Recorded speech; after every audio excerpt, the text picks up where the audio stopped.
leaders arriving in Pittsburgh as the G20 summit are finding a city on lockdown. The next moment, my eardrums were blasting. As that happened, I basically turned around, saw about 40 riot police assisted by military. They're closing in. Come on, get out!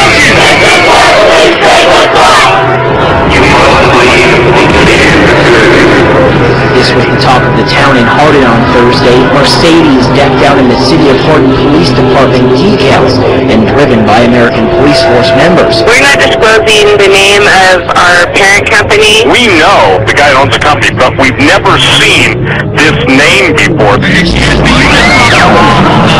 this is a foreign mercenary group in it, driving around doing police work with Hardin Police next to their American Police Force logo. This is insane.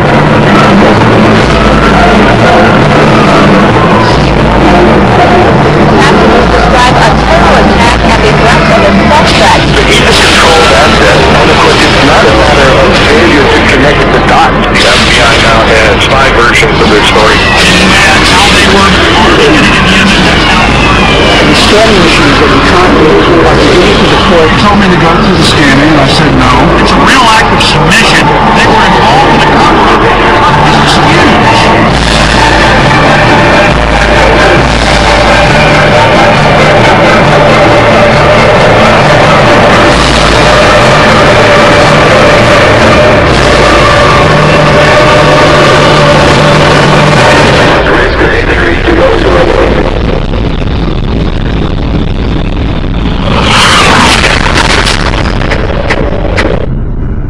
The Federal Emergency Management Agency coordinates the federal government's role in preparing for, preventing, mitigating the effects of, responding to, and recovering from all domestic disasters, whether natural or man-made, including acts of terror.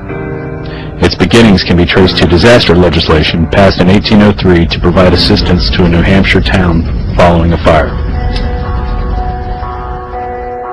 Following a string of natural disasters in the 60s and 70s, President Jimmy Carter signed Executive Order 12127 and merged nearly 10 federal agencies into what we now know as FEMA.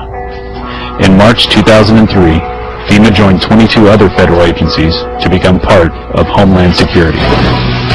In 2005, Hurricane Katrina hit the Gulf Coast and most notably the city of New Orleans.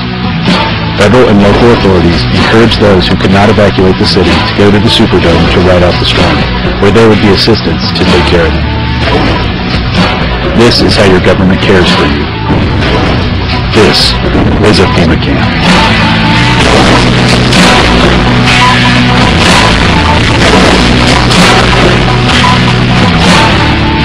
And that's all we're hearing about are the people in New Orleans. Those are the only ones that we're seeing on television are the scumbags who were left in New Orleans or who decided to stay in New Orleans, and they're getting all of the attention.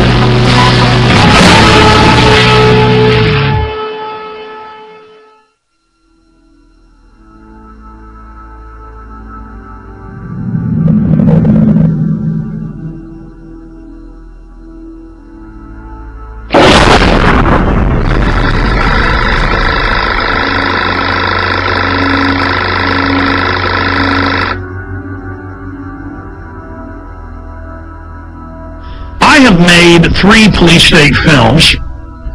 I have also, written books and news articles on the subject. And the problem is, when you cover FEMA camps, is there's so much evidence, so many congressional hearings, so many news articles, so many documents. The problem is knowing where to start.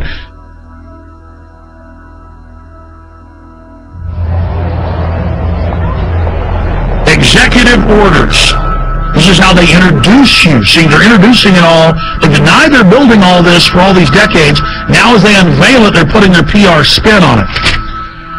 So Executive Order 10,990 allows the government to take over all modes of transportation and control of highways and seaports. That's been reaffirmed under PDD 51, under the John Warner Defense Authorization Act and others. Executive Order 10,995 allows the government to seize and control the communication media. Executive Order 10,997 allows the government to take over all electrical power, gas, petroleum, fuels, and minerals. Executive Order 10,998 allows the government to seize all means of transportation, including personal cars, trucks, and vehicles of any kind, and total control over all highways, seaports, and waterways. Executive Order 10999 allows the government to take over all food resources and farms. Executive Order 11,000 allows the government to mobilize civilians into work brigades under government supervision. Executive Order 11,001 allows the government to take over all health, education, welfare functions. What's happening through the imploded economy that the foreign central banks are engineering? So they make you be beholden to the government. Designates the Postmaster General to operate a national registration of all persons. That goes on through the Selective Service. Executive Order 11003 allows the government to take over all airports, aircraft, including commercial aircraft. Remember when they shut down all flights after 9/11? Executive Order 11004 allows the Housing and Finance Authority to relocate communities, build new housing with public funds, designate areas to be abandoned, and establish new locations for populations. Remember Louisiana, Mississippi, Katrina? Brownie, you're doing a heck of a job. The FEMA director's working 24.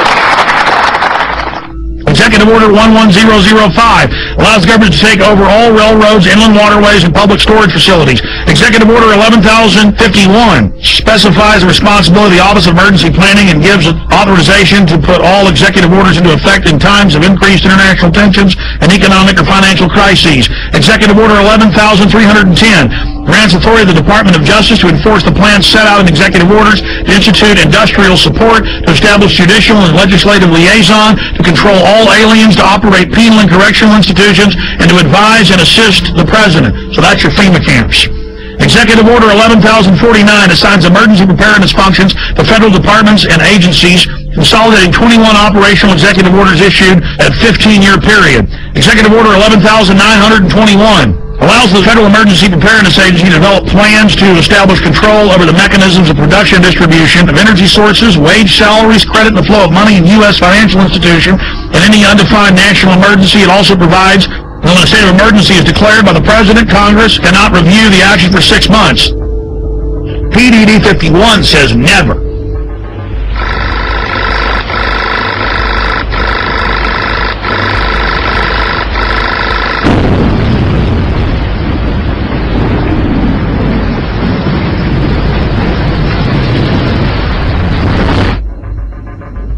Up on screen are photocopies of the Miami Herald, and this goes back into the 1980s, when they had congressional hearings dealing with shadow government and martial law. There's the headline, The Secret Government. And it talks about secret summits, a plan to take over the government. And it shows the people that were in charge of the continuity of government, Dick Cheney and others. And then we have a congressional hearing where we have Congressman Jack Brooks and others during Iran-Contra bringing up the secret plans, and they're told by Congressman Inouye that that can't be discussed. It's a national security issue. In the 1980s, the concentration camp program got a big boost. I don't know if in your work at the NSC, were you not assigned at one time to work on plans for the continuity of government in the event of a major disaster, Mr. Chairman? I believe that question touches upon a highly sensitive and classified area, so may I request that you not touch upon that, sir.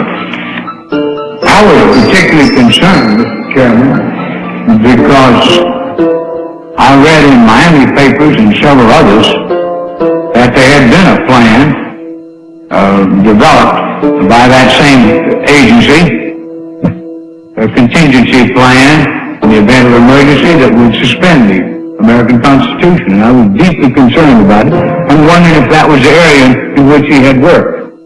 I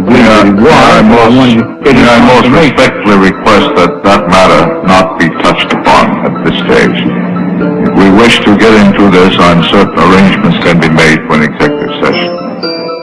And tragically, the only member who got close was Jack Brooks, and he was stopped by the chairman. So the truth of the matter is that, yes, you do have those standby provisions, and the plans are there, and the statutory emergency plans are there, whereby you could, in the name of stopping terrorism, apprehend, invoke the military, and arrest Americans and hold them in detention camps. Throughout history, criminals get control of governments. They use phony crises to enslave the public. And they're taking your pension funds, they're taking your money, they're raising the taxes on you, they are going to squeeze the daylights out of us all, and that's why they're geared up for martial law to take the media over, because this is quite a gamble by the establishment. You know, we should have grand juries indicting the bankers and having them turn states' evidence against each other, and this whole criminal shadow government, national security state should be exposed. Everything it's engineered, and bring in total tyranny and start arresting people for their speech. So it either goes into tyranny or into liberty. And believe me, folks, liberty is probably where it's going, because this tyranny is so horrible they've got planned.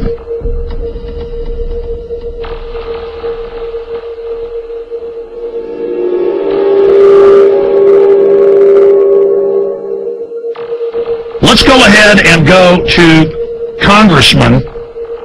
A year and a half ago, on the Homeland Security Board, wanting to know about PDD 51. Now, this fight went on for a year. The cover sheet of Presidential Decision Directive 51 stated the president's a dictator, Congress has no power during any emergency, including economic. So now Congress isn't involved in continuity of government when Congress is co-equal to the president and the courts. In fact, the Founding Fathers said Congress was above the courts and the president, but then later courts said, no, they're equal. Now they're saying they're not. Okay? Because it's harder for a dictator to take control in the Congress because there's 500 people.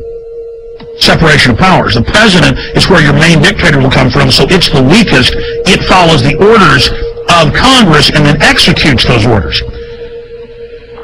But then the chairman of the Homeland Security Committee said, I am co-equal with the president in national security. Let me see PDD 51. They were told no.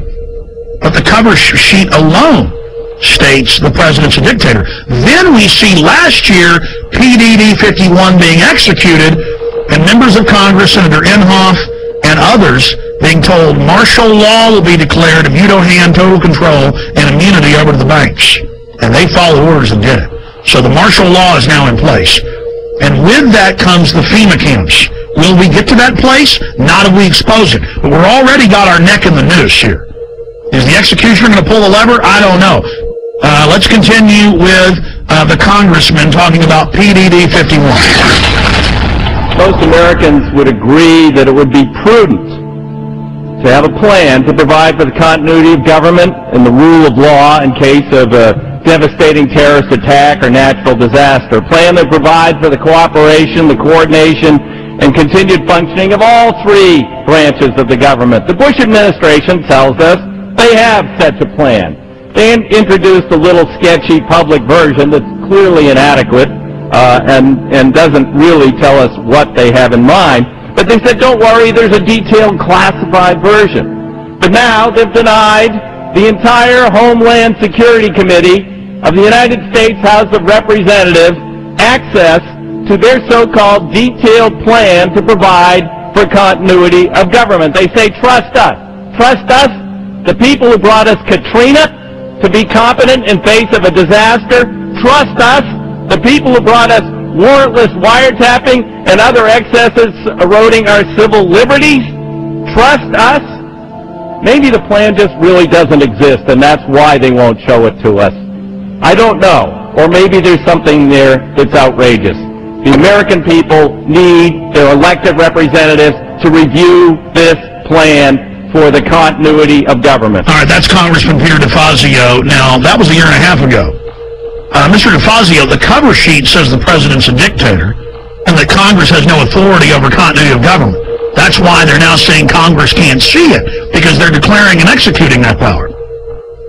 Now, we fast forward a year plus to October 3rd, and here is Congressman Sherman, who we interviewed here on air, other congressmen we interviewed, and Senator Inhofe, saying they marched in and told them, martial law will be declared if you don't do this. So we go from the 80s to where don't talk about the martial law plans and the FEMA camps. If you want to know about that, you can know about it in executive session, Congressman Jack Brooks, to, oh, Congress, you're not allowed to see the plans now. To, Congress, do what we say, we're under martial law. The only way they can pass this bill is by creating and sustaining a panic atmosphere. That atmosphere is not justified. Many of us were told in private conversations that if we voted against this bill on Monday, that the sky would fall, the market would drop 2,000 or 3,000 points the first day, another couple thousand the second day, and a few members were even told that there would be martial law in America if we voted no. That's what I call fear-mongering. So we have the Congressman almost. We'll have him for 5 minutes, 5-6 minutes. Congressman Brad Sherman, thank you for coming on, sir.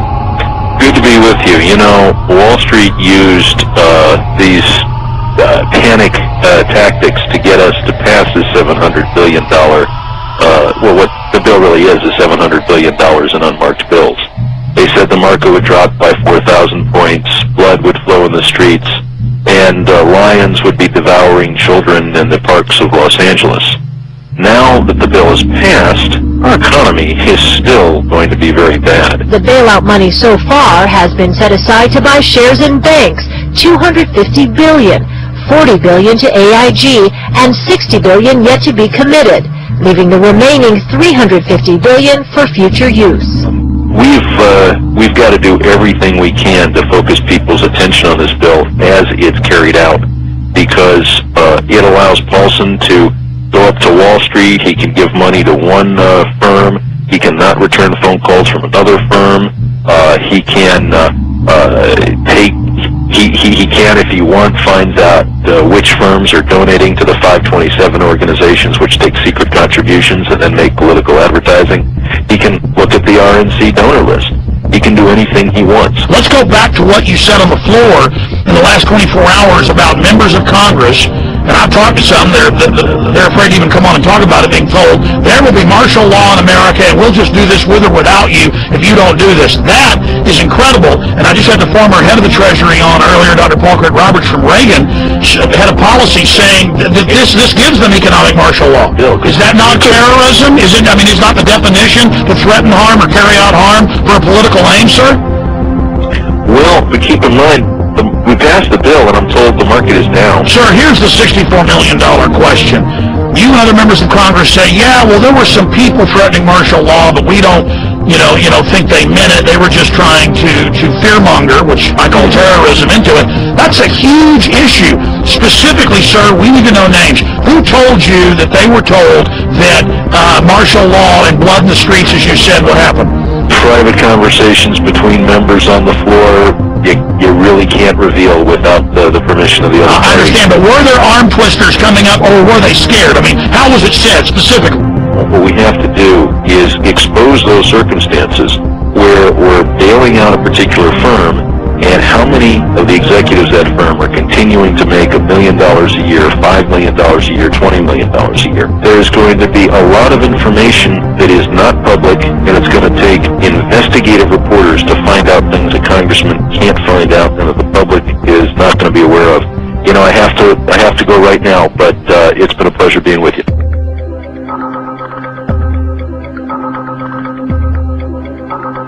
Somebody in D.C. was feeding you guys quite a story prior to the bailout, a story that if we didn't do this, we were going to see something on the scale of the Depression. There were people that were talking about, martial law being instituted, civil unrest, all this kind of stuff. Who was feeding you this information? That's Henry Paulson. We had a conference call early on. It was on a Friday, I think a week and a half before the vote on October 1st. So it would have been the middle, what was it, 19th of September, we had a conference call. In this conference call, and I guess there's no reason for me not to repeat what he said, but he painted this picture you just described. He said, this is serious. This is the most serious thing that we face. It's going to be far worse than the Great Depression of the 30s. And all these things, he used very descriptive, exactly what would happen if we didn't buy out these toxic assets, which he abandoned the day after he got the money.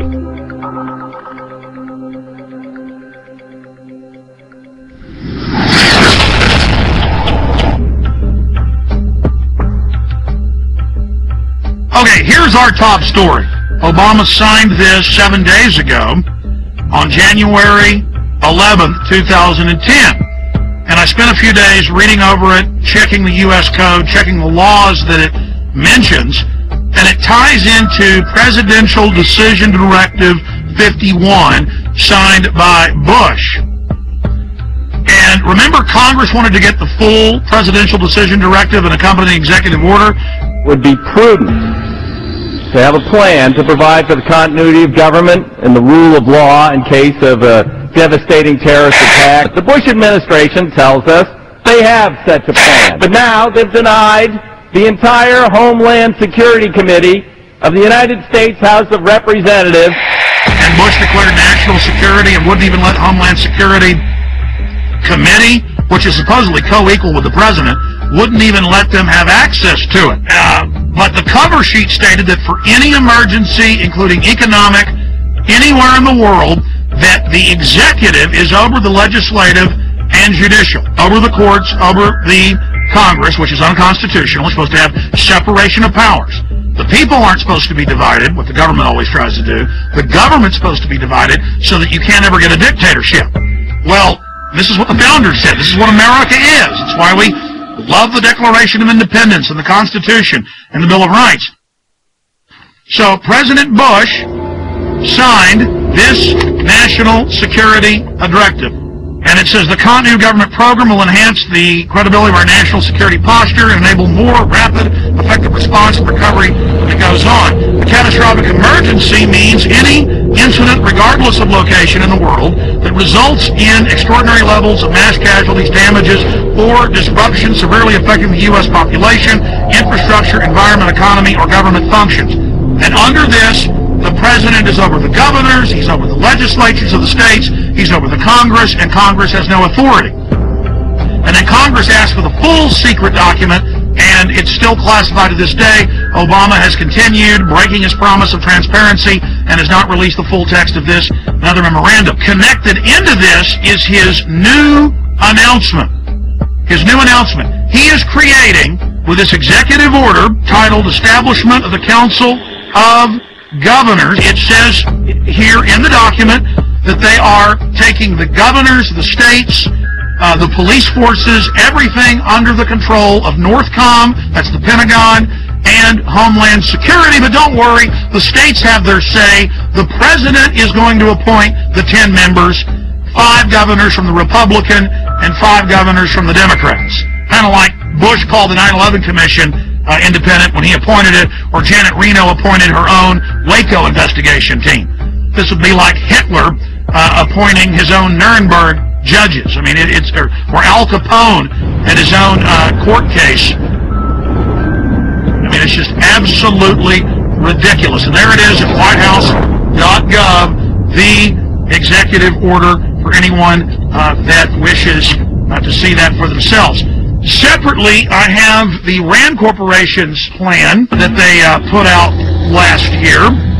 And this plan, the Stability Police Force of the United States, justification, options for creating U.S. capabilities. This has already been implemented covertly in the last 15 years.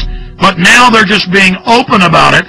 And it has all the maps here of how Stability Police Force headquarters to run your local city. They have systems for medium-sized police forces, large police forces. They have the stability unit for small police units. Again, Communist Russia had this. Communist China has this. Russian news is freaking out, saying America gets its own Politburo. On the Richter scale of tyranny, this is about a 10. And it goes back, because now all these conservative groups are going, oh my gosh, it's martial law. Oh my gosh, you know, Obama's having a big power grab, and yes, he is. But Obama is just a teleprompter reading minion or frontman, just like Bush was. He's just better than Bush was at it. It is the system that's doing this. Big central banks threatened martial law in early October of 2008. Give the trillions, not $700 billion, but trillions of dollars. The overriding issue is we are under martial law right now. In 1986, under Rex 84, they opened 12 secret Army camps to test if they could keep them secret while they held federal. Now they hold state prisoners as well. Federal prisoners would then be given a few years off their sentence if they agreed to not tell family about it and to go to the labor camps. It is a labor camp, And under the revised military rules, it allows any U.S. citizens to be put in it under forced labor. Here is the Civilian Inmate Labor Camp Program, Army Regulation 210-35. It's exactly 30 pages long. I suggest you Google Civilian Inmate Labor Camp Program. Even if you don't have a computer, go to the library. This is important. Now, this is the big piece of news. This is to establish setting up prison labor camps, negotiations with correctional systems representatives to establish prison camps, governing criteria, civilian inmate labor camps, policy statement, governing provisions for operating civilian inmate prison camps on Army installations, procedures for establishing a civilian inmate prison camp on Army installations, infrastructure, inter-service, interagency, and interdepartmental support agreements, working with local police at the FEMA camps. In 2002, I published my book, Descent into Tyranny. I've been covering it since 97, when it was declassified, but I put it in my book, Descent into Tyranny. This sucker was set up in 1986 at 12 camps. It's since doubled to 24. And from 86 to 97, secretly at labor camps, U.S. citizens, non-military prisoners, were worked on FEMA camps. Now, this was beta testing. They would tell them, you'll be given leniency and only serve half your sentence if you agree to labor. The minute you don't, you'll be sent back on these military bases, but you can't tell anybody national security. See, they were testing, can we keep camp secret from local police or get them to work with us? Can we keep camp secret from the media? So for 11 years, they kept this sucker secret. Reagan, Bush, Clinton. And then Clinton declassifies it and says it's a good thing in 97, and they double the number. We had secret copies of this when I first got on air in about 95, 96, with just the cover sheet of it, and people made fun of us and didn't believe it. Then it was declassified. This is from Army.mil. So here it is, the big kahuna. This is just one section of these, training the troops, training the infrastructure, creating the larger cadres to expand the archipelago of gulags.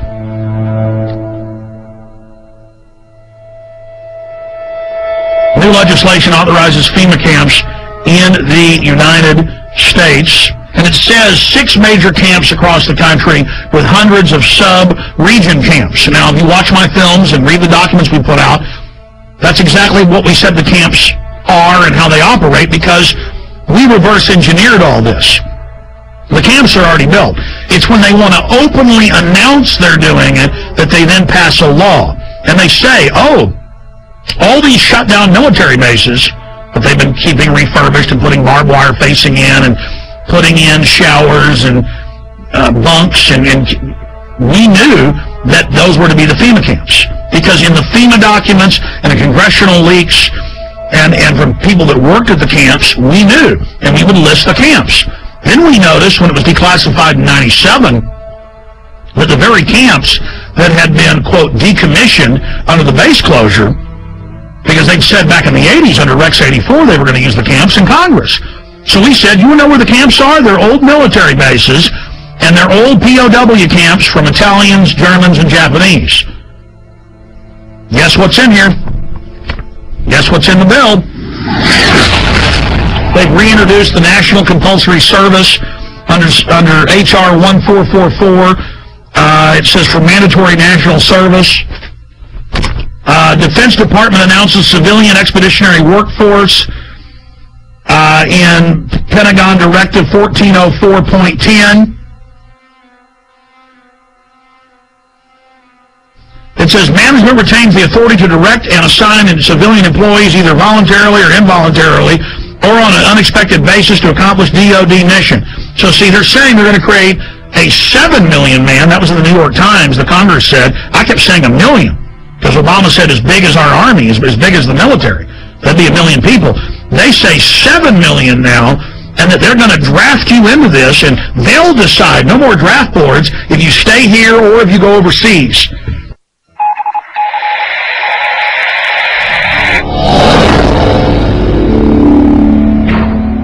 this just broke. I just showed you the earlier terror training manual saying those that talk about the Constitution are terrorists and are a danger to police, those that are in Second Amendment groups. Here is the MIAC strategic report, and this is 2/2009, the modern militia movement. And they mix in here people that believe there's 9 FEMA regions, people that believe there's a NAPTA superhighway, and they show the official NAPTA superhighway map the government put out. Doesn't exist. Those that don't want RFID chips being planted with them, and they mix it in then with white supremacists and others, and they say, we want you to understand the terrorist symbols. It's don't tread on me flag of the Founding Fathers. You know, the flag of the Founding Fathers, all of it. We're going to go over this. This is amazing. They say in there that there is no such thing as a New World Order banking takeover, as hundreds of newspapers a day say there will be a new bank of the world that you pay carbon taxes to. It just doesn't exist. You're insane terrorist if you believe it. You know, I remember my grandfathers, and it was normal just when you were at the dinner table, or even my dad, to explain how governments worked and how history worked, and they taught the military. You don't have the military on the streets, and we're here to defend the Constitution, Bill of Rights, not what the president says if it violates that. And we've gone from that now to a strategic report, 2/2009, the modern militia movement, and then they mix gun owner groups, pro-gun groups in with white supremacists. They say those that believe in a new world order, these theories vary, but most always involve a globalist dictatorship. They show, and I'm putting on screen right now, official North American Union SPP maps that have been on CNN of how they're going to have every major highway be an international toll road from Mexico up into the deep north of Canada. And they just say it doesn't exist. These people are insane. I mean, this is a high level of psyop, isn't it, Gerald Salente? Well, you know, that's the way they always do things. You know, they lump them all together, and it's one size fits all. I have a question. Do you believe that the military will fire on its people? They're going to stage riots, and then it's going to look like, oh, they stopped the riots, it's reasonable to set the precedent. Like, oh, we do have FEMA camps for medical care where you can stay. You know, the troops are here to help at car wrecks. That's how they're rolling it out. And I believe that, I think the way they're going to manipulate the military, I think a lot of them are going to fire on U.S. citizens. Because that's a question we're going to pose in the Trends Journal in the next edition. And I happen to agree with you. They'll stage riots. We always see these people that they call anarchists that always have black, you know, always have dressed in black and have masks on. They've been caught being police sorry, go ahead.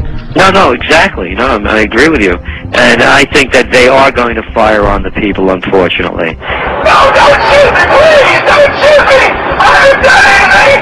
Don't shoot! In this training manual that's going out to police everywhere in the country, it has a, don't tread on me flag. It shows America, freedom to fascism, and the film Zeitgeist in it. We just showed that, and shows it next to the Turner Diaries, which was a white supremacist thing about killing police. So see how they do guilt by association.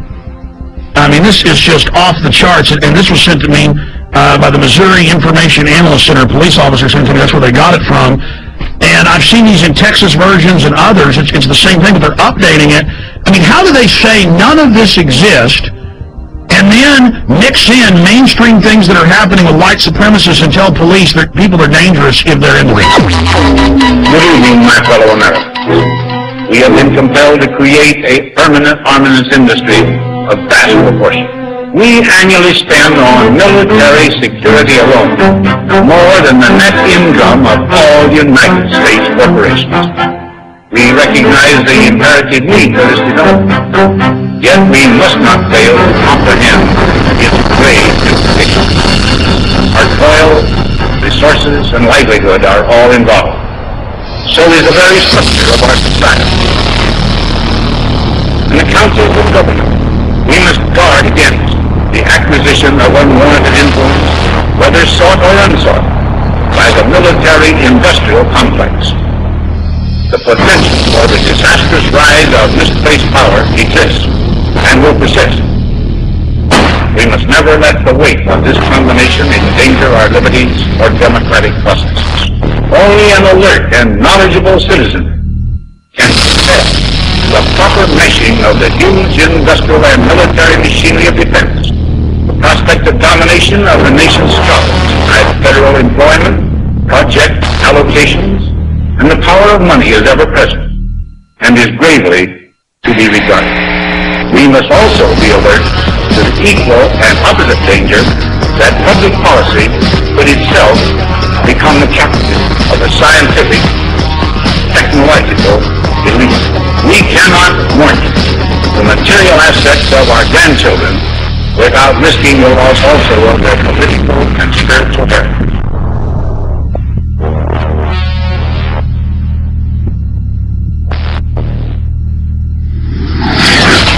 Well, I think terrorism is being practiced on the residents of the city of Oakland because many of the retired teachers, retired military people have informed me that they understand what's going on, and it's not anything that relates to humanitarian training whatsoever.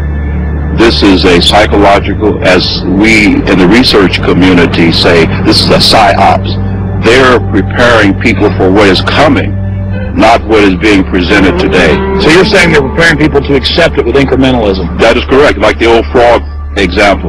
You know, you put the frog in the water and you just gradually continue to raise the heat on the water until the frog is cooked. And that's the way it works. The problem is that the local people in general just will not take their heads out of the sand. I'm going to tell everyone I can, listen, we have a serious problem. And it's called a police state. It's called a police state.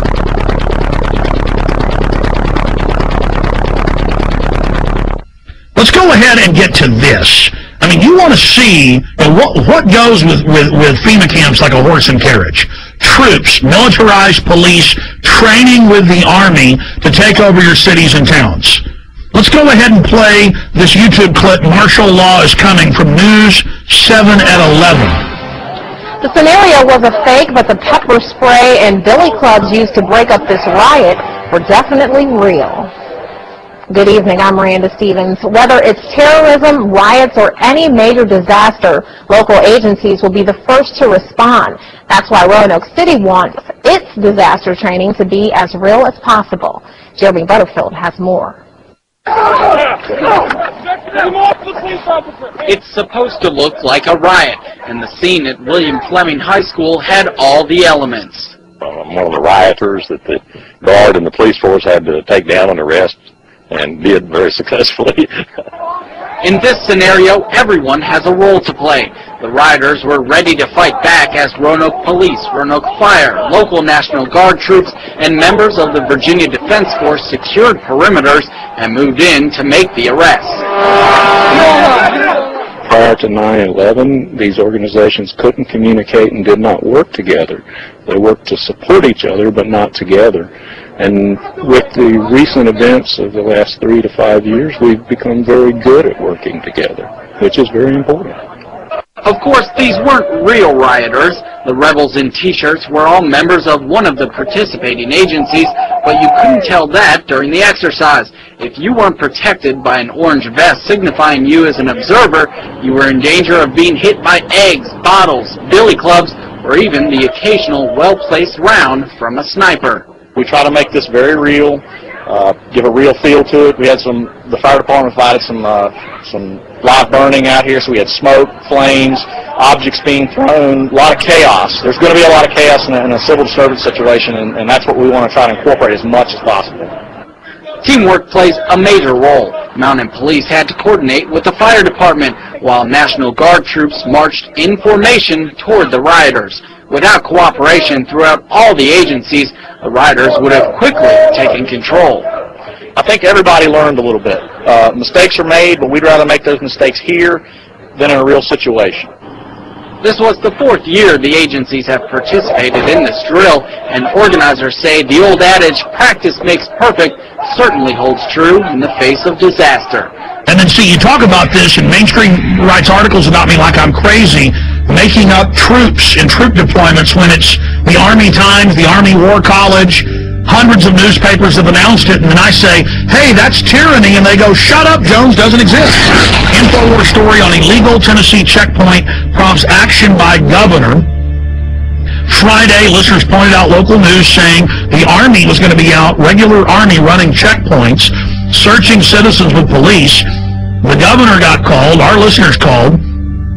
The Whiteville Police Department had plans to conduct a seatbelt checkpoint on Saturday, April 4th at Highway 64 within the city limits of Whiteville. The checkpoint was planned to be in conjunction with Homeland Security and the 251st Military Police in Bolivar. After learning about this, I contacted Representative Johnny Shaw, who represents that area, asked you about this. Representative Shaw, you looked into this, and can you tell me what you've learned and where this stands now? I can. Actually, this has been canceled. Some calls were made to the governor's office about this on earlier today, this Friday, and of course the governor just simply said, I don't need another headache. It was a bad idea in the first place. I mean, during this climate, in this day and time which we live, can you imagine the Army stopping you for a seatbelt check, you know? We'll follow up with you on that, sir, and find out what steps are taken to protect, to see that something like this the public is notified in the future. Definitely we will, because the public should have been notified if it was going to happen, and I'm going to make sure that I call all of the local authorities and ask them not to do this anymore, but if they should even attempt to make sure that they contact people like myself and make sure that people are notified as to what is going to happen. Representative John Shaw just joins us for a few minutes, representative from Tennessee, District 80. Sir, thank you for coming on with us. Sure, you're welcome. Thank you for having me, Alex. You bet. Now, we played the clip earlier of you on a local news station talking about Army checkpoints. The governor found out, thanks to you and others, and canceled it. Can you just in a nutshell tell us exactly, specifically what was going on? Yes, I can. First of all, I have got to check. Now, I don't have concrete facts, but I don't think the military has, first of all, any jurisdiction to be checking seatbelts. When you look at the fact of a military unit being out, your daughter, my wife, or someone driving through a roadblock with all of these local officials, the Army and everybody out there, I think it's just going to scare people to death. I think our local and state officials have the staff when needed to check seatbelts, to do a seatbelt check without the Army getting involved, and I just don't think it's a good idea. Well, obviously, sir, I don't know if you've heard, but yes, it still violates posse comitatus. They haven't completely removed that 1878 law. We know in Mexico and communist China they have troops on the streets. This is a sign of a banana republic of a third world police state, so that we don't want that.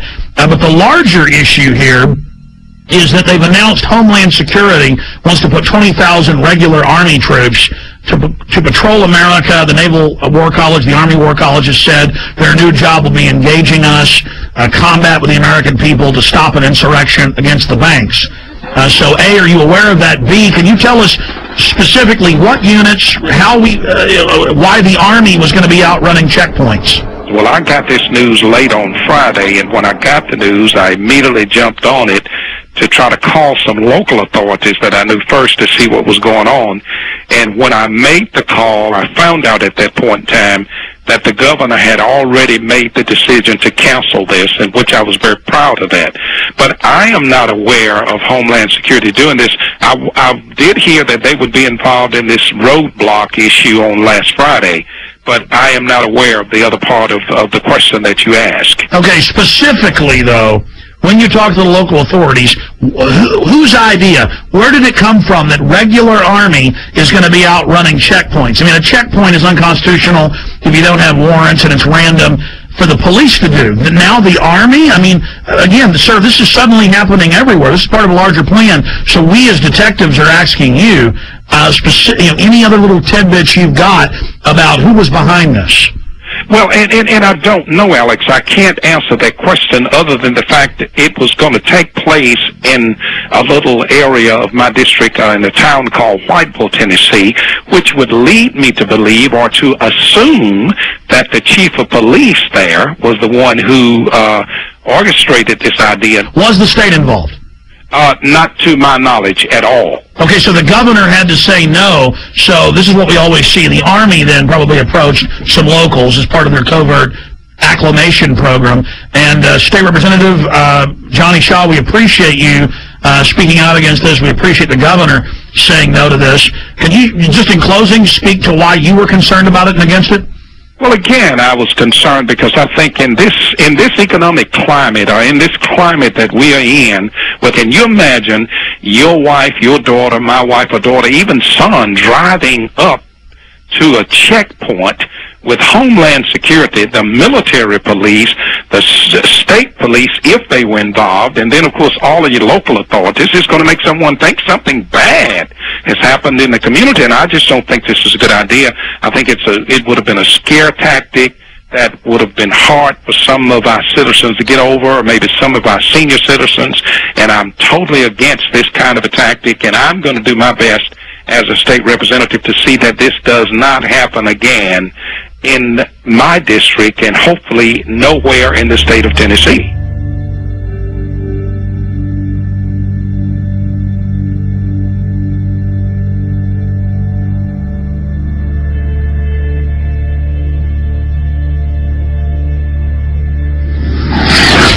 This is being done to acclimate the public so they don't panic when troops take over the city hall, the county, the state.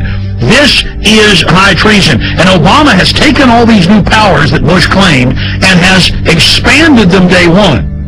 But suddenly the left that was against it isn't saying a thing. So that's part of the preparation. Guardsmen to conduct urban training at Arcadia in April. This is going on scaled back now. It says in this article, going door to door asking if they can search homes looking for weapons. And they practice raiding the local gun shop. And this is for domestic operations. Lieutenant Colonel, I really appreciate you coming on such short notice, sir. My pleasure. Thanks for the invitation. You bet. I saw this article out of the Daily Times Herald in Carroll, Iowa. Have you seen that? I sure have. And it's telling us about an urban warfare drill to be held in several towns. Can you tell us about that? Sure. It's actually a planned training event to provide our soldiers with greater proficiency at what we call coordinate search, which is a mission that, just for a little background, we've deployed nearly 13,000 members of the Iowa National Guard in the global war on terror. And the vast majority of those have been in Iraq and Afghanistan. And one of the missions that they perform in Iraq and Afghanistan on multiple occasions is coordinate search, where basically you are trying to get to an area, coordinate off to make sure everything's safe, and then actually search for caches of weapons or other kinds of contraband which could harm American forces and other like forces. Fallujah, what we saw in Fallujah. Mm-hmm. Correct. Exactly. So because of where we're located in Iowa, there are no active duty bases in Iowa, so we kind of have to create our own urban training environments. So the plan on this particular training event was to actually use a small town of about 450 people. The town has actually kind of adopted the unit, which is called Company A, 1st Battalion, 168th Infantry, and they were more than willing to participate in the exercise.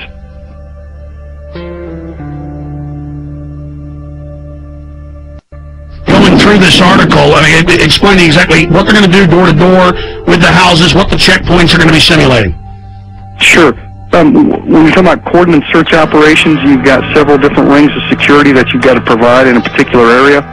And then it's important that people are treated respectfully as you go house to house, as you're looking for certain items, particularly in our experience in Afghanistan and Iraq, looking for weapon caches, whether those have AK-47s, RPGs, rocket repel grenades, that is, any kind of ammunition or any kind of improvised explosive devices, et cetera, et cetera. And our job, when we go on a coordinate search, is to locate those kinds of items. And then there might also be persons of interest that we're interested in that coalition forces want to talk to or apprehend. Well, let's just boil it down to this. I have video of Army and Marines with role players screaming, "I'm an American, please don't put me in the camp," and the military trying to confiscate their firearms. I mean, certainly you've heard the Army Times and the new directive from Secretary of Defense Robert Gates that they will use the National Guard under federal control for civil insurrection. Are you saying you're not aware of that? No, I'm certainly aware of that, absolutely. But I think you have to look at the role of the National Guard historically. Is that historically we are used in states for disasters overwhelmingly. And our job is to, number one, be ready for our mission federally, which is to go to war, and number two is to help our fellow citizens here in the United States of America. But the Army that we prepare for and train for. The Army War College 3 weeks ago issued a report saying they're shifting a lot of their focus to engaging the American people and directives on engagement with the American people under Northcom. Well, you got to remember that the National Guard, 99% of the time, is, if you're talking about peacetime, belongs to the state in which they are located.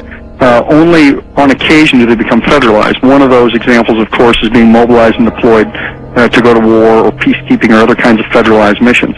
But other than that, the National Guard generally in peacetime belongs to the governor of that state.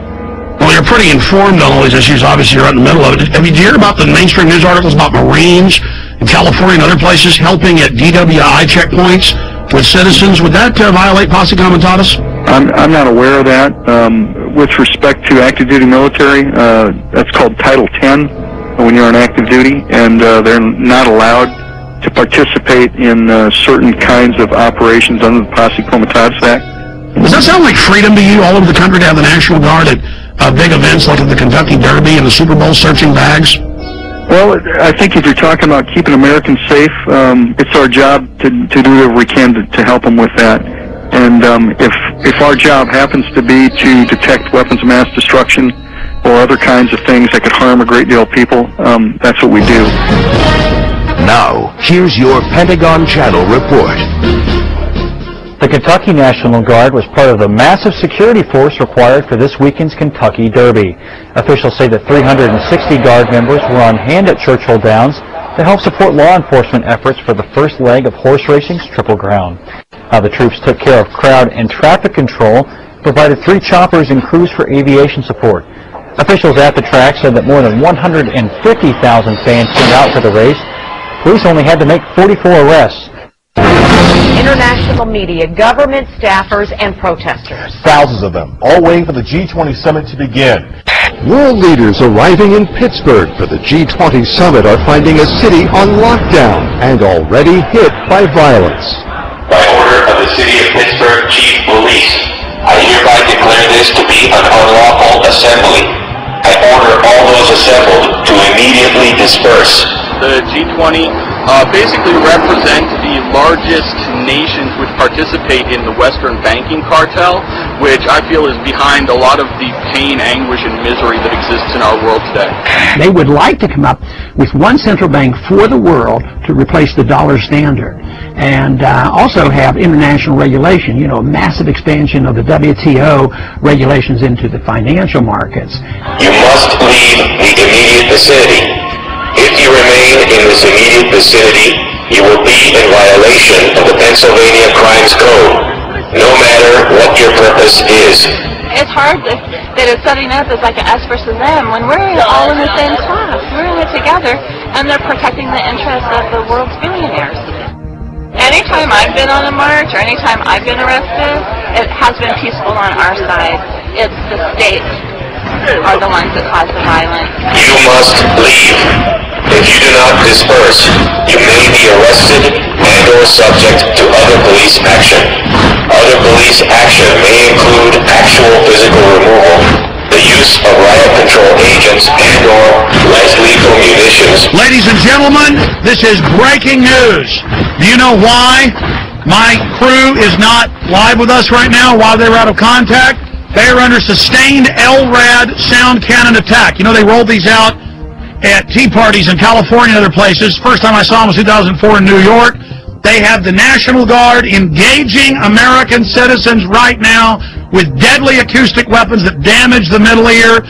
This is happening right now in Pittsburgh, Pennsylvania, while the G20 and mainstream news is getting rid of the dollar, bringing in world government against everybody right now.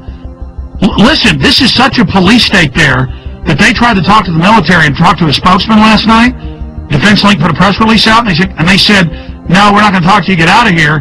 Then they got their license number, had the police pose as Alamo rental car people from the county there, Allegheny County in Pennsylvania. They called them and said, oh, your car's got no brakes, bring it in.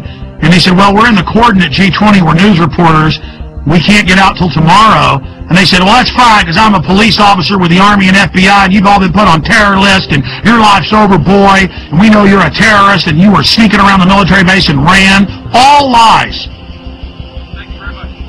Okay, so I just went over. They're going to have a guy come out and talk to us, or they said they'll get us a number to contact. He said the PAO. This is probably him right here. Every 30 seconds, you know, saying, disperse, disperse. We've got them. Let's go to live now. Here they are from Pittsburgh. G20 under attack. Yeah, we're on 33rd and Liberty, and we just passed they had the street blocked off, and they were using the sonic weapon on us. They were using it to broadcast, and then they would ramp up the signal for a brief second to let them know that they could, you know, blow some eardrums out. It got pretty loud. I hereby declare this to be an unlawful assembly.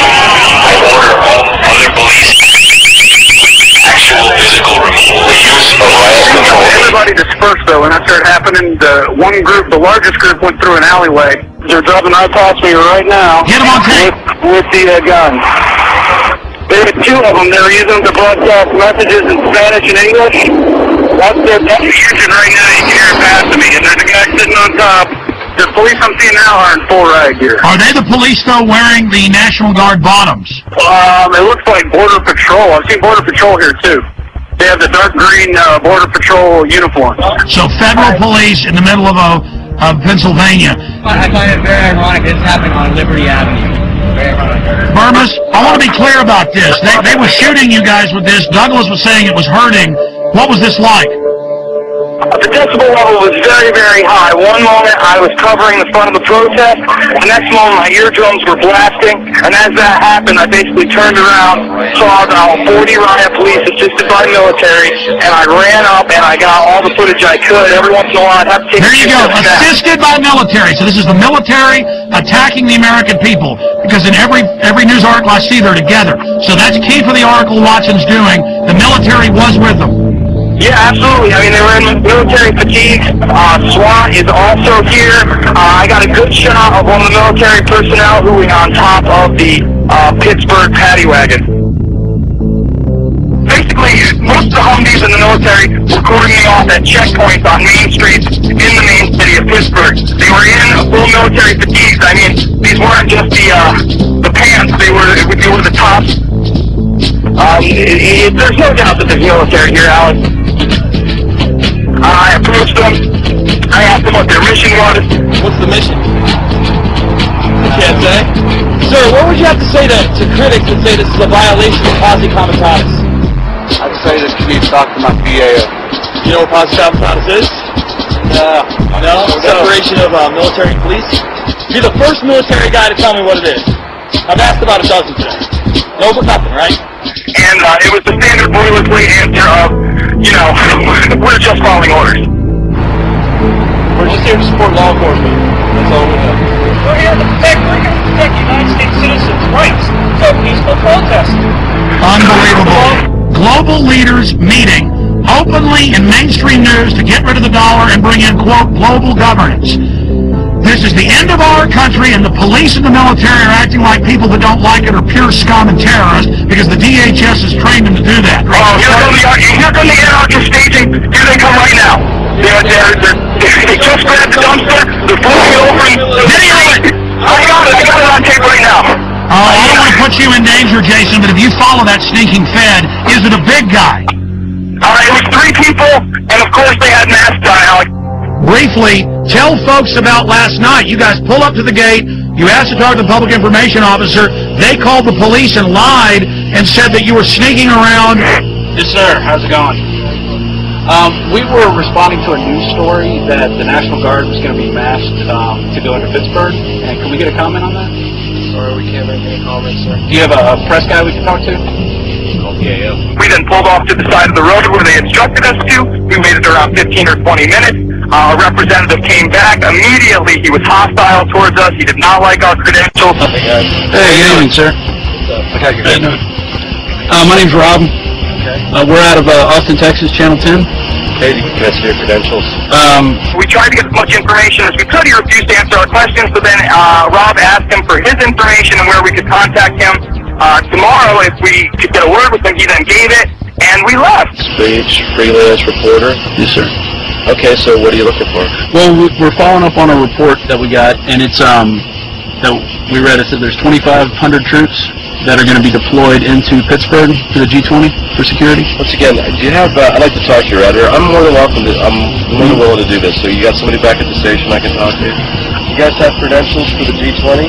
I can't, in the middle of the night, you come here tomorrow, we'll see what we can accommodate you. We're not going to... I mean, we only got a few questions, man. Yeah, we just have like 4 questions. The answer's no. Not going to comment? No, I'm not. That's okay. If you get some credentials, you get some that I can work with, I'll do the We didn't run away from anything. By the time that we had left, turned around, and exited the main military facility, there was another car parked on the other side of the road, waited for us to pass, followed us for an exit, then got off. And then we were shocked when Douglas got a call trying to entrap him and have us go return our rental car for quote-unquote 2 more free days. When we didn't fall for that, he then came clean and said he was actually military personnel, and he wanted to know whether or not we were terrorists, Alex. And then he told Douglas, you're on a list now, pal, for the rest of your life. Yeah, he did. With pleasure. You ran from them. Is that true? Absolutely not. Can I have your name and number so we can call you tomorrow? Sure. Okay. 1-7-821. Chris Cleaver. All right, thank you. Okay? Thank you. I need all info warriors. Anyone in the Northeast, anybody in the Midwest to go to Pittsburgh now with video cameras. The troops are bought and paid for by offshore banks. The Republic is falling right now. They are openly destroying our precious Republic right now. They are openly bringing in martial law. They have troops deploying in every major city. This is just another beta test. We need everybody to go to Pittsburgh who loves this country. Come with cameras, radio hosts. Everybody needs to get there and needs to expose these people, and we need people to follow the anarchists. They're going to go back to military installations. It's happened in every case. We proved it in Denver. We proved it in Ottawa. We proved it in Seattle. We proved it in London. We proved it in Genoa. We prove it every time.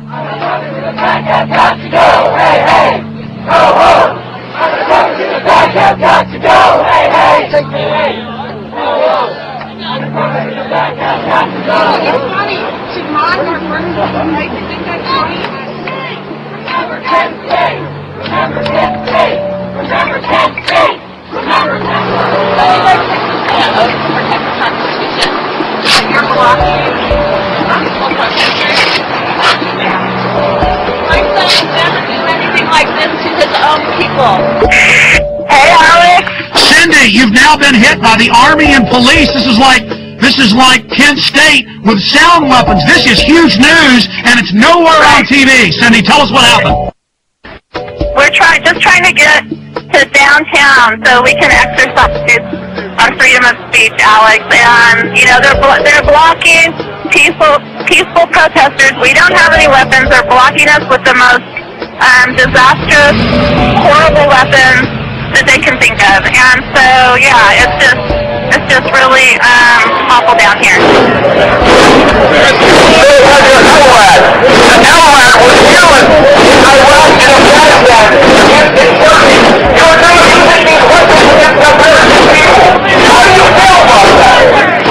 This is all about training you that you're not supposed to protest and demonstrate. That's why the police pose as anarchists in every case. They've been caught over and over again.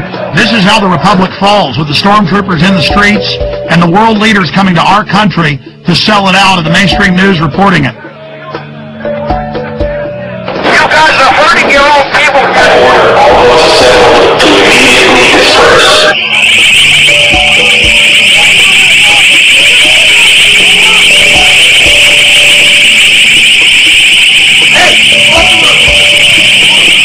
Cindy, did you know they're openly announcing the formation of a world government at this meeting? Yes, I know they are.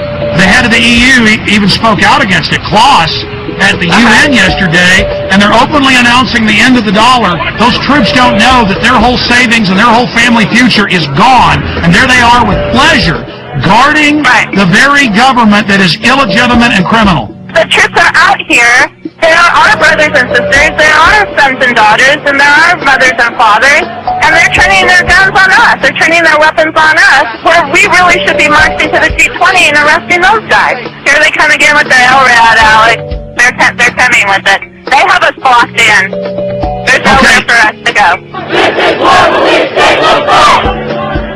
By order of the City of Pittsburgh Police, I hereby declare this to be an unlawful assembly. I order all those assembled to immediately disperse. You must leave the immediate vicinity. If you remain in this immediate vicinity, you will be in violation.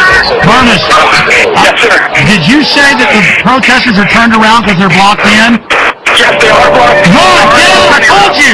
Go down the side street, get the hell out of there, they're gonna get you! Get out of there right now!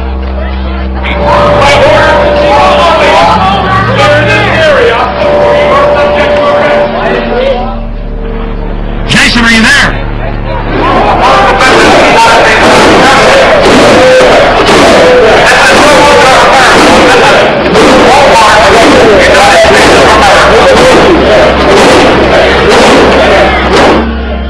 Amazing to have Burmis and Cindy Sheehan and all these people together. They're standing as tyranny. She lost her son.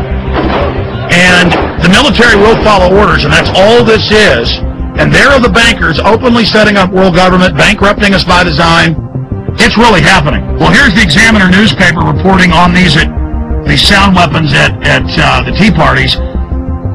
It says both town halls took place without incident. However, the use of military device concerned San Diegans. The LRAD crowd control is primarily used in Iraq to control insurgents and can cause serious and lasting harm to humans. And they admit this. I mean, this is just outrageous. Other police action may include actual physical removal, the use of riot control agents and/or less lethal munitions, which could cause risk of injury to those who remain. You must leave.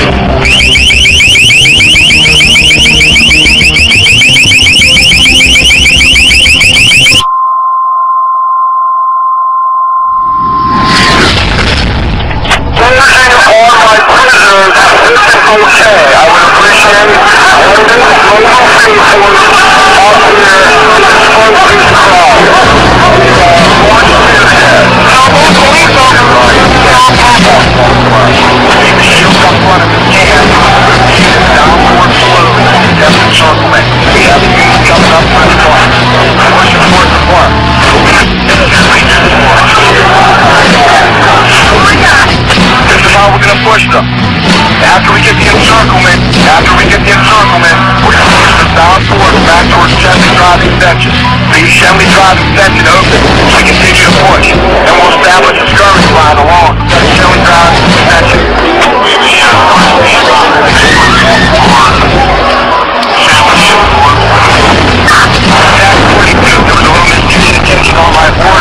But now we're testing a encirclement in the park. The police began to charge following the initiation of a tactic they called kettling. So called as to reflect the purpose of a kettle, to hold in water and heat it until it attempts to boil over. They're closing in. Get out of there. They're going to arrest everybody. The police have said the last thing was coming from 3 ways, blocking them in. That's what they do. They corner you in the face.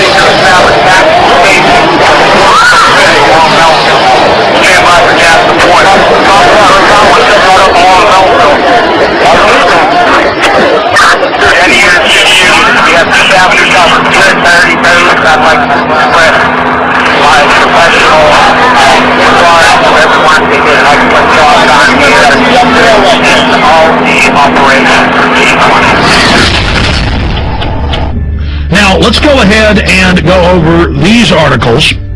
Brigade Homeland Tour starts October 1st.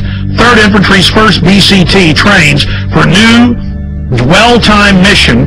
Helping people at home may become a permanent part of active Army. And then you read this, the Washington Post reported it, everybody else did. It says, for riot control and civil unrest during a collapse of society. Then the Army War College came out a month later and said, yes, we're preparing to engage the American people. So there's that going on. So they have troops to take you to the FEMA camps. Washington Post, 20,000 more U.S. troops to be deployed for domestic security. They then expanded and said it won't be 4,000 troops, it will be 20,000. Now they're saying, oh, it'll be 40,000 regular Army troops. The very troops that were in Baghdad doing gun confiscation, the very best troops they've got. So here's another one. Marines admit security force to operate inside U.S. This directly from the Marine Corps' own website. They did it with role players, practicing confiscating people's guns. And here's another one. Unit learned skills to fight different enemy. And this is out of the American Force Press Service. See, this is all part of acclimation. And then in a four-state area in the Midwest a few months ago, there was a report about the Army suddenly locking down parts of cities and then the disgraced Governor Blagojevich announced about 5 months ago, before he had that big scandal, when we played the newscast here where he said we're going to have the Army go door to door confiscating guns in Illinois. And then we have the first time the Army got called into New Orleans, going to the high and dry areas with the police and FBI. All the weapons will be taken. No one will be allowed to be armed. And then putting people in handcuffs that had guns, taking their guns. Today in New Orleans, they got a lot tougher on the holdouts. Not only the flooded areas, but New Orleans' driest and wealthiest neighborhoods, too. The police and National Guard going street by street, house to house. We need to make sure, too, that whenever we knock on doors, people use leads, need to make note, call again. They say there are no orders to use force, just strong persuasion, sometimes entering open houses with guns drawn, and instructions to disarm anyone inside. You said guns will be taken. No one will be able to be armed. We will take all weapons. That happened today in this wealthy neighborhood where homeowners had armed themselves to protect their mansions. Residents were handcuffed on the ground. In the end, police took their weapons but let them stay in their homes. They were a little bit threatened because our weapons were bigger than their weapons. For many of the police and guard troops, it is an uncomfortable job to do this in an American city. This guard unit occupied a church, using it as a base camp. They had to leave a note because they could not get hold of the pastor to get permission. It is surreal. Yeah, you never expect to do this in your own country. Chris Montgomery says he'd rather be in Iraq than patrolling American neighborhoods. Walking up and down these streets, you don't want to think about the stuff that you have to do. Somebody pops around the corner, and you shoot an American. Yeah. I mean, that's on record. That happened. This is what they're training for. This is what they do the first chance they get. Stop living in denial. Attention, attention, attention. American forces are here to help. Remain calm. We will not tolerate civil disobedience.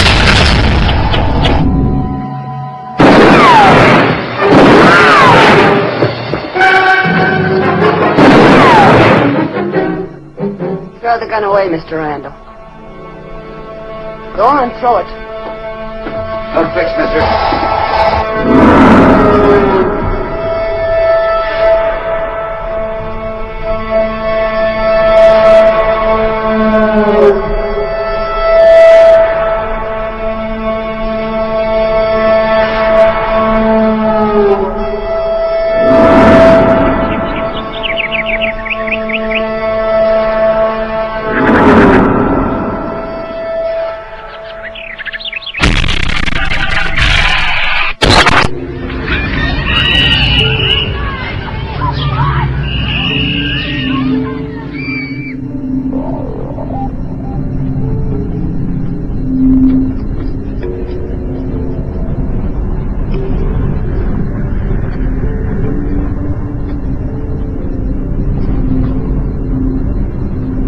This is the poorest county in Montana, and the $27 million prison has turned into a white elephant.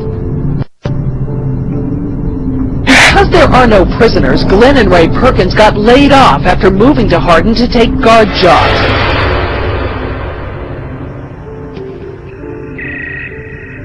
When I went to the door, there were two cops standing with their hands on their guns. I've lived in the same town for 26 years. We got 90 and 94 sitting right over here where they intersect. It's a perfect place for a checkpoint. I noticed that they got these mobile checkpoint stations. There's a lot of secrecy going on. I'm concerned about the legitimacy of who they are. Nothing is square in this whole thing.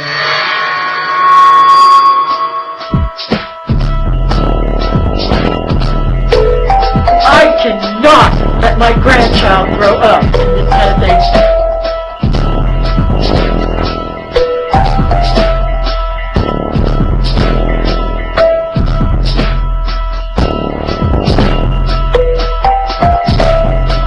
And its main focus is to bring prisoners and jobs to Hardin. We've got a beautiful, beautiful facility here. Becky, it's time to get straight with us. We need to know these things. I think that people of Hardin need to know this. Becky, her pay package, I don't know what she made as a reporter for the Gazette, but I know it wasn't much. But here, she's getting paid $60,000 a year, plus a house, plus a Mercedes. I don't understand who this company is, why they... Follow the money. Where were they 2 years ago? Follow the money. That's all I have to say. Where were they before the ground broke? Follow the money. And its main focus is to bring prisoners and jobs to Hardin. Serious at all? It probably is to those who don't know what's going on. Carrie Smith is the wife of Two Rivers Authority Executive Director Greg Smith, who was recently placed on administrative leave. Well, members of the American Police Force showed up in Hardin yesterday, driving vehicles with Hardin Police written on them. As Color 8's Nicolau reports, it created quite a stir, especially because Hardin doesn't have a city police department. This was the talk of the town in Hardin on Thursday. Mercedes decked out in the City of Hardin Police Department decals and driven by American Police Force members. Two Rivers Authority officials say having APF patrol the streets was never part of their agenda.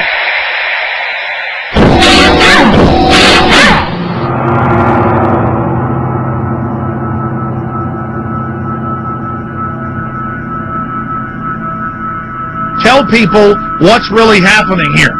Well, first of all, Alex, around the country, it's not just in Montana, but specific areas are being identified as staging grounds. And just recently, we had 12 Tajikistan troops on BMWs. These are the same BMWs that you and I talked about beating. And by the way, the UN admits their main force is Tajikistan, Uzbekistan, and Egyptian and Pakistani. That's their main UN force. Well, Steve, we know in Serbia they've had black sites, the secret ghost sites with the kidnap, snatch and grab people. Absolutely. We know that they're in Tajikistan, Uzbekistan, Pakistan. We know they're in Egypt. We know they're in Germany. We know they're in Poland. We know they're in the Czech Republic. We also know that they are in other areas. And so this fits the classic MO where they use these private ghost contractors to run this. Oh, I'm having trouble right now even dealing with this. Man, talk about Spookville, CIAville, black sedans running like roaches. When you flip the light on at 3 a.m. in your apartment, there's like big fat roaches going. And you're like, now the locals are getting upset by these black Mercedes SUVs that have Hardin, Montana on them and then the double eagle crest just announcing we are your police.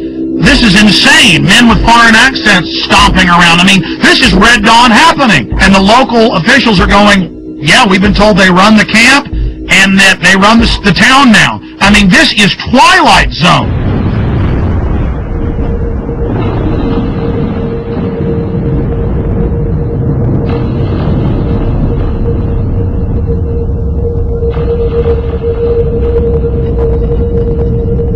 We're going to go to phone calls here in just a moment. Let's talk to Diane in Montana. Diane in Montana, where this is going on. But as Steve said, it's happening everywhere.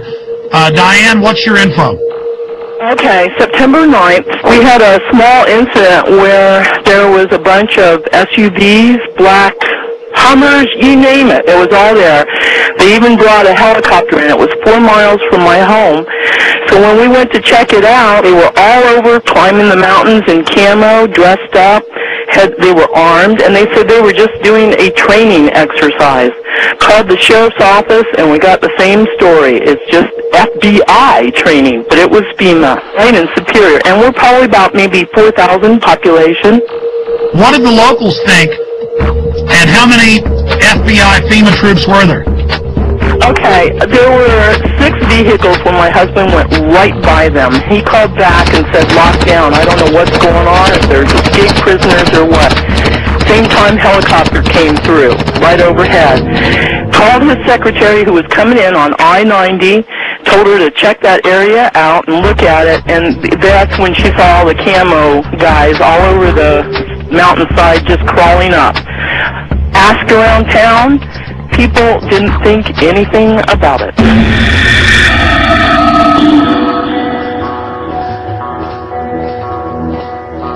We now go live to Alex Jones on the ground in Hardin, Montana. Alex?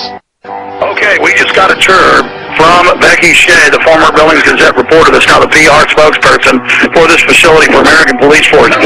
She admitted that it'll be a foreign paramilitary mercenary training facility.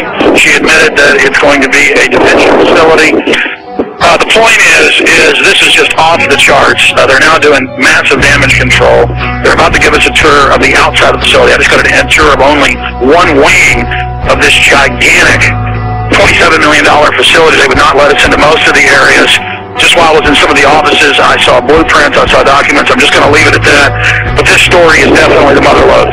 This is definitely a black site / ghost site in the United States. They plan to have this be a ghost site, but locals blew the whistle.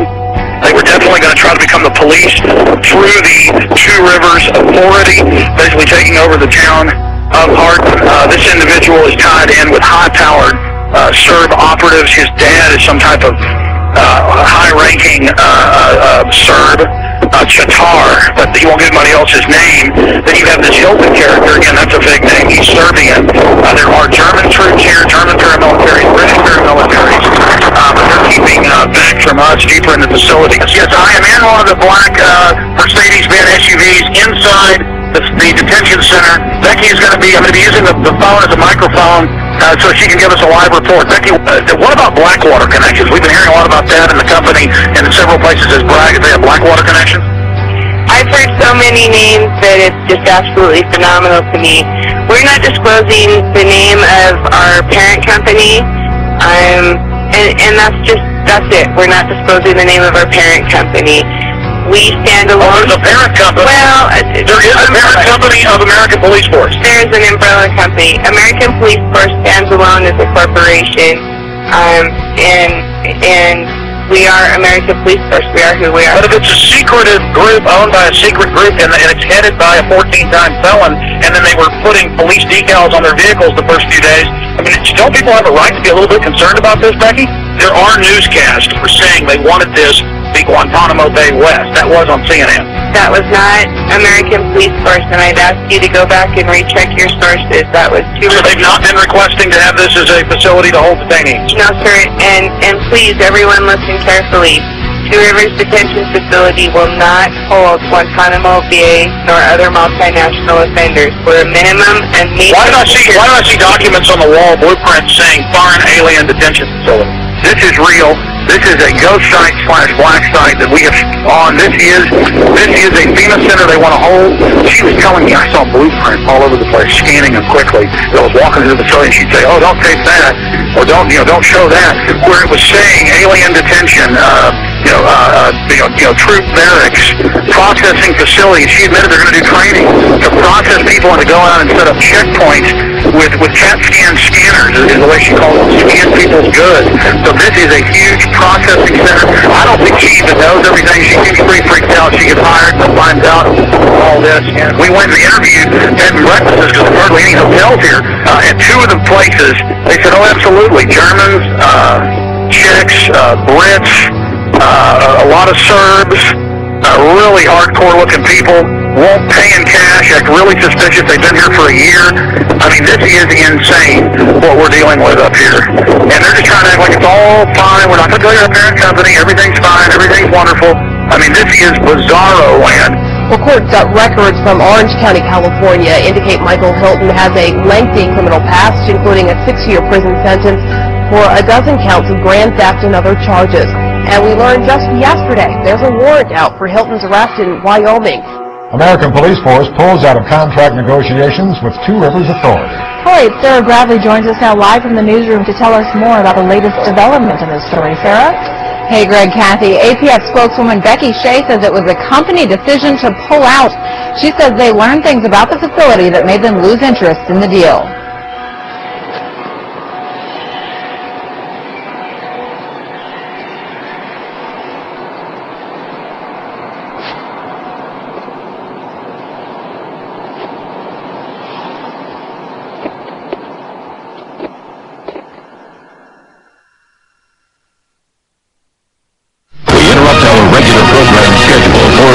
report. Here is Wall Street Journal. KBR awarded Homeland Security contract worth up to $385 million to build 3 1 million person FEMA camps in the United States. It says the ICE detention and removal operations program can be used for illegal aliens and for U.S. citizens and for other emergencies. Here's the New York Times. Halliburton subsidiary gets contract to add temporary immigration detention centers. Just like under Rex 84, the documents came out in the 80s. They said the cover would be for illegal aliens, but it would be really a martial law takeover plan to suspend the Constitution and take over the media. So there's the New York Times we have saved up on prisonplanet.com.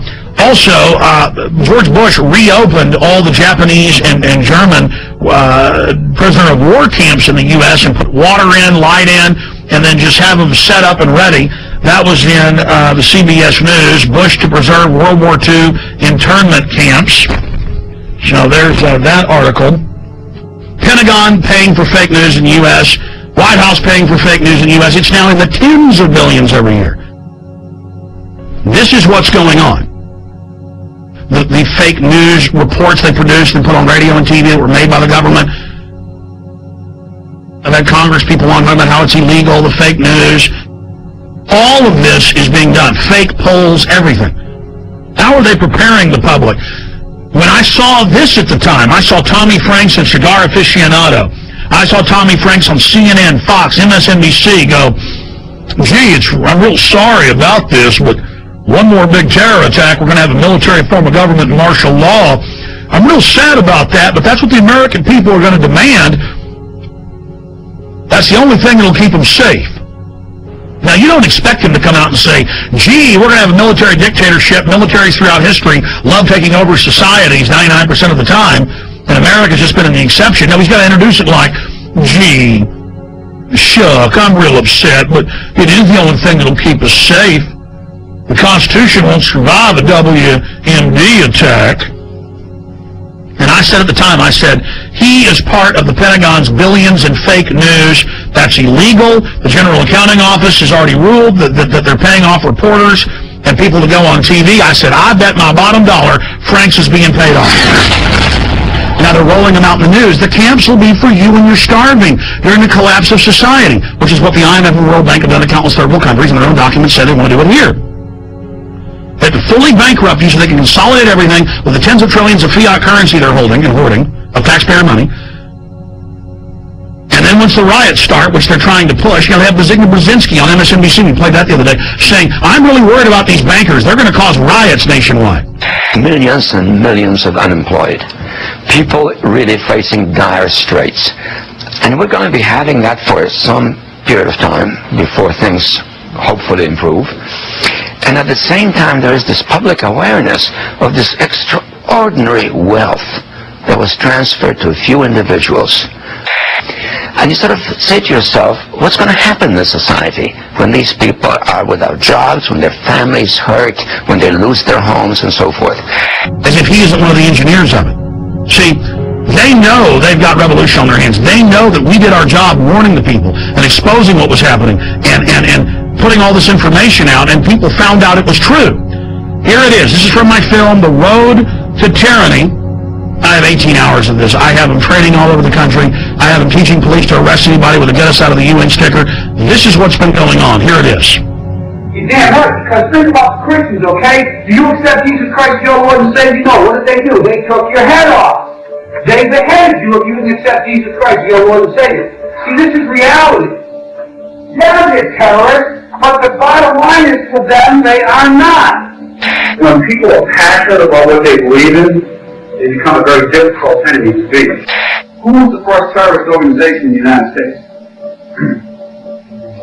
Who? Founding Fathers. Founding Fathers. You mean Thomas Jefferson? Look at this guy. Yeah, he's talking about the Founding Fathers and people that are committed. He's talking about constitutional terrorists. Before that, the cops are so conditioned, they say, who are the terrorists? Who are the first terrorists? The Founding Fathers. They all know. They all say Founding Fathers. They've already been taught this many times. He says that's a very difficult enemy to beat.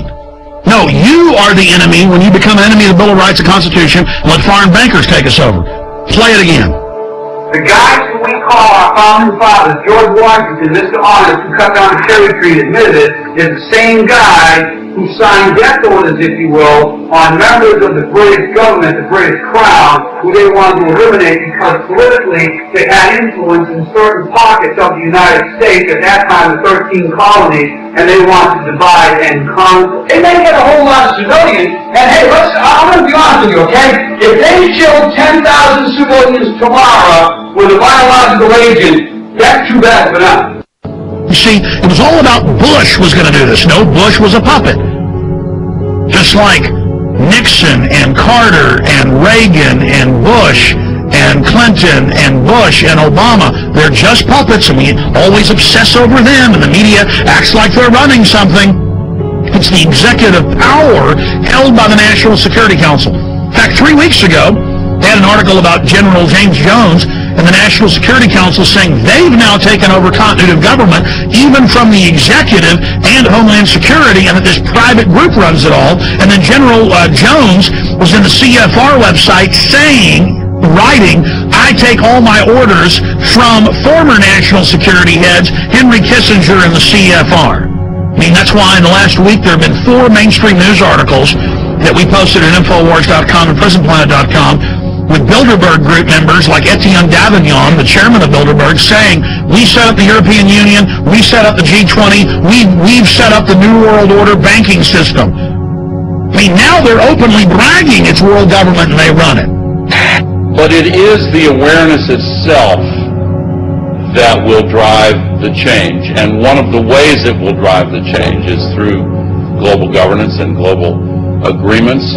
But the many business leaders who have been present here are among those taking leadership in other ways. Yet these problems can be overcome by a joint effort in and between our countries. 2009 is also the first year of global governance, with the establishment of the G20 in the middle of the financial crisis. The climate conference in Copenhagen is another step towards the global management of our planet. This is collective action, people working together at their best. I think a new world order is emerging, and with it the foundations of a new and progressive era of international cooperation. And then if I dare talk about it, they go, oh, shut up, Jones. You crazy nut, none of that exists. And if you talk about it, you're going to cause violence. Just give in to the New World Order, roll over to it, hand your guns in. Let's start with the airport adventures, which they now admit are going nationwide with the Viper teams at bus stops, train stops, the streets, shopping malls, random vans, sending you through body scanners, biometrically scanning 360 your naked body. Now, I've seen more in-depth images by the actual companies where they can zoom in on pores. Okay, so they're showing you a low-res image, but totally naked, your family, it's child porn, they don't care. Now, if you take a picture of your 2-year-old daughter in diapers, and this made ABC News and CNN, the children's bottoms weren't even seen, but because the children had towels around them hugging. That was a 3-year-old and 2-year-old. They were arrested. Their children were taken. So that's things that aren't bad are called bad. But then the government recording your naked wife, you, your children, and now they're going in at all major airports, 214, and people in Houston are being forced through them, but people are refusing and saying, no, you perverts, you're not going to do that. So Aaron Dykes and Ramadou, back from 6 days of adventure with the police state in Canada and the U.S., tell us what happened. Well, I got hit up first. This was in D.C. flying to Detroit. You got long hair. You get pulled out every time. Some kind of Al-Qaeda. But Aaron was already through security, and I walked through, and they go, "Oh, sir, can you step in here?" And I said, "So what's that?" And they said, "Oh, this is our RFID scanner." And I said, "No, I'm not going in there." And what do you mean? And I said, "I'm not going in there." I said, "I don't agree with that." And they said, "Oh, well, it's voluntary." I said, "Well, good, I'm not doing it." Yeah, but that's like SeaWorld made you thumbprint at first. It was voluntary. Now it's mandatory. It's like dog training. Passengers describe a terror attack and the arrest of a suspect who tried to blow up a plane as it landed at Metro Airport. We heard a loud pop, then a bit of a smoke. Sounded first like a balloon being popped. All of a sudden heard some screams, and flight attendants ran up and down the aisles and... Everything's crazy. People are screaming. There's fire on the plane. So there was a lady shouting back, and she was saying things like, what are you doing? What are you doing? At that moment, I was sure I was going to die. And we're learning tonight more about the suspect. Let's get to Fox News' Andrea Isom. She begins our team coverage. She is live at Metropolitan Airport. Andrea? As the hours go on, you are right. We are learning more about the suspect, and quite frankly, the details are chilling. The man, the menace, 23-year-old Abdul Mudala of Nigeria. Mudala's despicable actions were all on Al-Qaeda's behalf. Sources telling Fox News his instructions were to blow up the plane over U.S. soil. The intelligence community knew about Umar Farouk Abdulmutallab weeks ago and failed to spread word that would have put him on the no-fly list.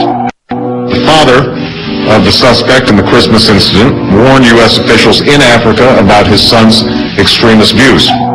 That a report was prepared and it was sent on to the CIA in Langley, Virginia, CIA headquarters, but it was not disseminated to the wider intelligence community. Obviously, when you have a father coming in and talking to the embassy about a son who's radicalized, gives the embassy the passport number, the first thing you would think is a very fast effort to see if the person's got a visa and suspend the visa. One of the things you don't know about is the number of people that we have turned away because their name has been on the watch list or on the no-fly list. Only my mom could, but not me and my dad, because both me and my dad are on the watch list.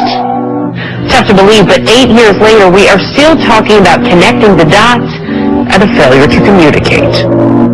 Call for immediate reviews on how this guy got on the plane and how he was able to get some explosives on your board.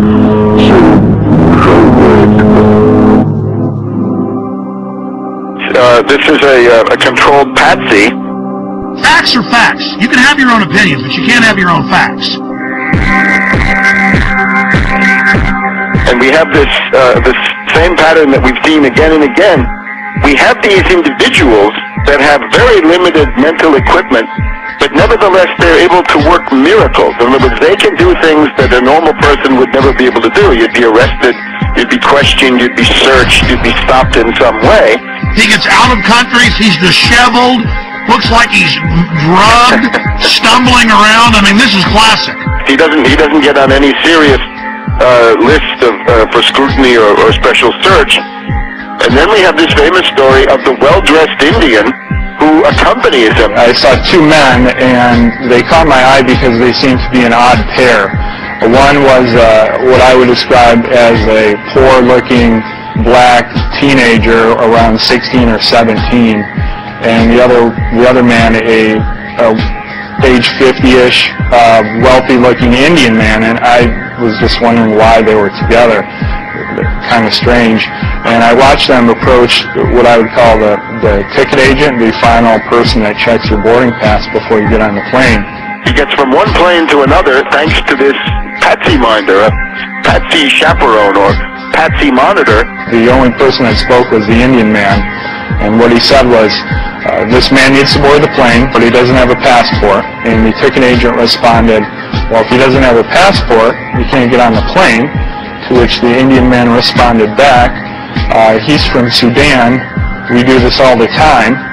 And the ticket agent said, well, then you'll have to go and talk to my manager. And she directed them down a hallway. And that was the last time that I saw the Indian man, and the black man I didn't see again until he tried to blow up our plane. And I'd be interested to see, is there a passport? Won't the FBI please show us a passport if there is one? They won't release the videos from Amsterdam. I mean, this is suspicious. Oh, yes. I think it's beyond suspicious. There's a clear case of a patsy. So he's a controlled asset. And, of course, it's not a matter of failure to connect the dots. We're hearing all about the unconnected dots. No. This is the desired outcome. Let me just point out a couple of other things here. We're told that this alleged bomber, right, the Knicker bomber, whatever they call him, he was in contact with this character Al-Laki in Yemen. And of course, this Al-Laki, I call him Al-Laki the CIA lackey. Al-Laki the lackey, and remember, he's a CIA lackey. He's a double agent, a triple agent if you want. he is used as a kind of beacon to recruit patsies across the world, and they can always sheep dip somebody like Major Hassan. If they want to say, you're linked to Al-Qaeda, they just have you exchange a few emails with this Al-Laki, and that's what he's good for, right? He goes back to 9/11 and Hani Hanjour. So this guy is he's a U.S. agent under whatever layers of garb that he's got. The other thing is, how was this young patsy Omar Farouk Mutallab, how was he radicalized? And I think we're getting some pretty good indications that it's this Brixton Mosque, Finsbury Mosque axis in London, this school for patsies, the British patsies. Which, by the way, 6 months ago, I remember it, you predicted we'd see plane bombings out of that mosque. This is not so hard to do. Remember Richard Reed, mentally retarded vagrant who was sleeping on the floor of Brixton Mosque, I think. He was given the same PETN explosive by somebody, so that's what this Omar Farouk was given then allegedly, once again, in Yemen. So you can see it fits together, and it all comes from these same places. There are reports today that the Christmas Day body bomber met with an American-born radical cleric, Anwar al-Awlaki. He's believed to be living in Yemen, al-Awlaki is. He's not only been linked to al-Qaeda in the past, but he reportedly exchanged emails with the suspected Fort Hood shooter Nidal Hassan before that shooting massacre in Texas. I would also point out that the security company at Schiphol Airport is ICTS, which is a Israeli-owned firm. They were the same firm that allowed Richard Reed, the shoe bomber, to board the flight, the American Airlines flight to Miami.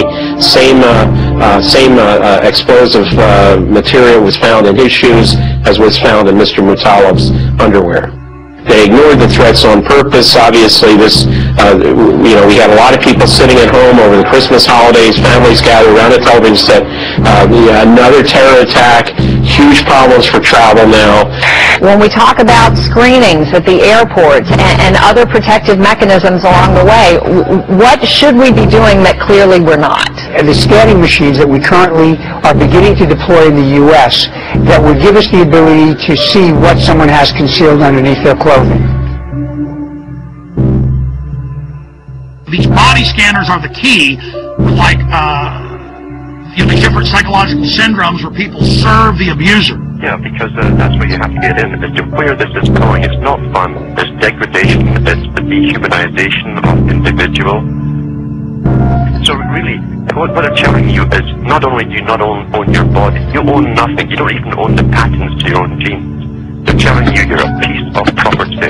What do they do when you first come into a prison? They strip you and do a medical exam to humiliate you. They hold you down in front of other prisoners and they'll laugh at you, make jokes about you. When Aaron went through, it was even worse because I was behind him. Yeah, I went through. He told me to go through the scanner, and I said no. He said, why aren't you going to do it? I said, it violates my privacy. And this is what happened. This guy got scared. This guy was bigger than me. He was athletic. He started shaking when I said no. You think it doesn't matter to... Because it's a delusional world. He thought he found a real terrorist. Yeah. He was shaking, visibly shaking when I said no. He tried to trick me to go through it again and told me they were going to body warm me, which they ended up doing. And then he tells me, oh, because I don't like it, because it violates my Fourth Amendment, I read too much. Oh, you're one of those who reads too much. And you said he put his hands on you. Oh, yeah. Oh, yeah, he grabbed I said no. He started shaking. He didn't know what to do. And then his first flinch reaction was to grab my arm and try to pull me through the scanner. It was absolutely crazy. And you got women apologizing to the agents. I'm so sorry. I forgot my mascara and my lipstick. And the Fourth Amendment says if you're going to search, you're not only going to have a warrant, you're going to say specifically what you're looking for. But it's not specific. It's liquids. It's lipstick. It could be shoes. It could be... breaking the will of the people. The real purpose of body scanners, and you scroll down, it shows the Nazis and others strip searching women in World War II. I'll tell you what I would do personally. I would just take photographs of all the mass graves of World War II and the Soviet Union, of all the naked bodies, and have big placards of that. Genius! And saying we're not going to end up like this, no thank you. Great idea, pointing out that they always strip you down before they kill you. I mean, it's a real act of submission. Do you agree with me that this, telling everyone you will be naked body scanned, is a key point in our conditioning and we must resist it? Oh, absolutely, absolutely. It's an ongoing process of personalization, dehumanization, and getting the public to accept just the fact that they're nothing but cattle. on the plane. You're coming into Detroit. What happens next? The pilot comes on the speaker, and he says we have 10 minutes to landing. Flight crew, take your seats and buckle up. A flight attendant walks by my seat, mumbling to herself, something smells like smoke. I looked up. I'm in row 27. I could see smoke coming from row 19, 8 rows up. It wasn't a lot of smoke at that time, and it looked like it was coming from the floor. So I unbuckled my seatbelt, took a few steps up the aisle to get a better look, and then it burst into flames across the floor of the seats and up the wall to the ceiling. When it burst into flames, people were screaming, fire, fire, terrorists, water, water, water, we need water, somebody get water. Flight attendants were screaming. The pilot comes on the intercom and says emergency landing and starts speeding up. And while this is going on, the terrorist man's being hauled off into the first class area by a couple passengers. We are 5 days into this, and we've not seen any surveillance footage. The media doesn't seem concerned about eyewitnesses seeing a man videotaping the whole flight aimed at this guy. When we first took off, I noticed about 10 seats ahead of us to the left-hand side, he had a camcorder, and I didn't think much of it. I thought maybe this was his first flight and was just excited. And then when the actual incident occurred, I looked up, and he was the only one standing and filming the entire thing. That's obvious, an accomplice or a handler or something. We've got this other guy getting him through security. I mean, any other comments? When we were being detained in Detroit, we were held in an area of the baggage claim area. All the passengers from our flight, there was nobody except for some law enforcement personnel. After we had been there for about an hour, all the time with our carry-on bags, 3 bomb-sniffing dogs were brought in. One of them sat down by the bag that was brought in by the man in orange. He had an orange. He appeared to be of Indian or Pakistani or some similar descent, maybe around age 30. He was walked back to a room, not in handcuffs. He went in the door. He was in there approximately an hour. When he came out, he was handcuffed, taken away. An FBI officer came up to the group of the rest of us passengers and said the following, which is not exact, but close. You're being moved to another area. It's not safe here. I'm sure all of you saw what just happened and can figure out why you're being moved. We were taken to a customs area, and they brought bomb dogs in, checked all the luggage with that. Another person was taken aside and handcuffed and brought out, and we were moved into another room for safety reasons, they told us. My story on this has been the same all along, and the FBI now has 5 versions of their story, which I clearly lay out with the time period and with each version, and they're not credible. There is absolutely no excuse for the reason why. Number one, we were left on the plane for 20 minutes, not knowing if there was another bomb there. Number 2, security allowing us to take our carry-on bags off the plane, and we stood there with all of our bags together for an hour until the bomb-sniffing dogs arrived. And then, after they found one, well, then we're moved to another area, and now they don't want to talk about the man who was taken away. You were there. They didn't stop him for immigration violations. The dog went over and sat down in front of his bag. The alert for explosives. Right. Exactly. Unless this is a passport-sniffing dog. This is a huge story, one of the biggest out there. The FBI is on this full-time. They know what's going on. Why are they being dishonest? And how do we investigate this when the investigators themselves are engaged in clear obstruction of the truth? I don't know how else to take it. It's either utter incompetence or intentionally hiding something, and I don't know how to take it. And still, we're now, 8-9 days into this, and we still haven't seen the Amsterdam footage.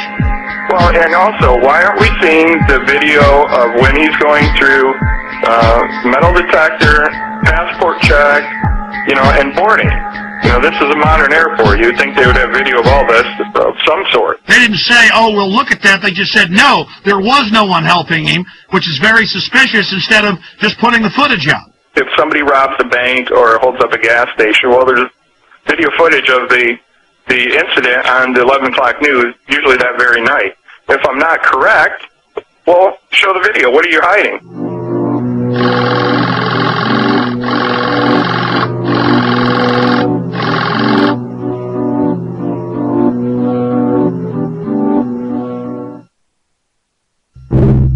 Well, now, Sunday it came out, 5 days ago, 6 days ago, authorities were watching different Nigerian on Christmas Day flights, CNN. What a way to take a huge issue and just kind of put it out there like it's milquetoast. Okay, there was somebody else. Yeah, they did arrest him, but we're not going to talk about it. Kurt, there's a definite cover-up, and you've been vindicated in triplicate. Not only that, but I don't know if you caught the ABC News article that came out over the weekend. There were a couple sentences in the bottom of this article about female suicide bombers. I don't know if you caught this. No, tell us. I'll read it to you word for word. Federal agents also tell ABC News they're attempting to identify a man who passengers said helped Abdul Muttalib change planes for Detroit when he landed in Amsterdam from Lagos, Nigeria. Authorities had initially discounted the passenger accounts, but the agents say there's a growing belief the man may have played a role to make sure Abdul Muttalib did not get cold feet. Oh my God, you've been vindicated by them on that. But obviously they think the trail's cold now. They have all the surveillance footage. They were involved in a cover-up. Kurt, this is huge. Well, that was my take on it, but unfortunately for ABC News, they buried it in the bottom of a seemingly unrelated article about female suicide bombers heading here from Yemen. Why is this not front page news everywhere, number one? Number two, why are you burying it at the bottom of this article? Number three, why did you initially discount my story to begin with? It's not like I'm not credible here. And of course they had COINTELPRO posing as the Patriot movement attacking you. All the usual suspects. I mean, it never ends, Kurt. We are, of course, going to get into the top story today. In plain view, as if it's no big deal, DetroitNews.com. Okay, it was a U.S. government agent that was the smart-dressed man that led Umar Farouk al-Matab, or the underwear bomber, on to the aircraft in Amsterdam. After a month plus of lying and saying that no such man existed and saying no one else was pulled off the plane in Detroit, supposedly with the bomb. Now they've admitted that happened as well. Kurt Haskell, the lawyer, and his lawyer wife, they both on record have been proven right with other witnesses. And you add how they were already getting in Yemen. That's now confirmed. Washington Post. They were planning to already launch a bigger attack, 2,000 troops there. And then right on time, right as the body scanners were scheduled to go in January nationwide. That was already scheduled, folks. They're saying on the news, oh, now we're doing this. You know, I went and looked it up. They were scheduled to go in the additional 214 airports.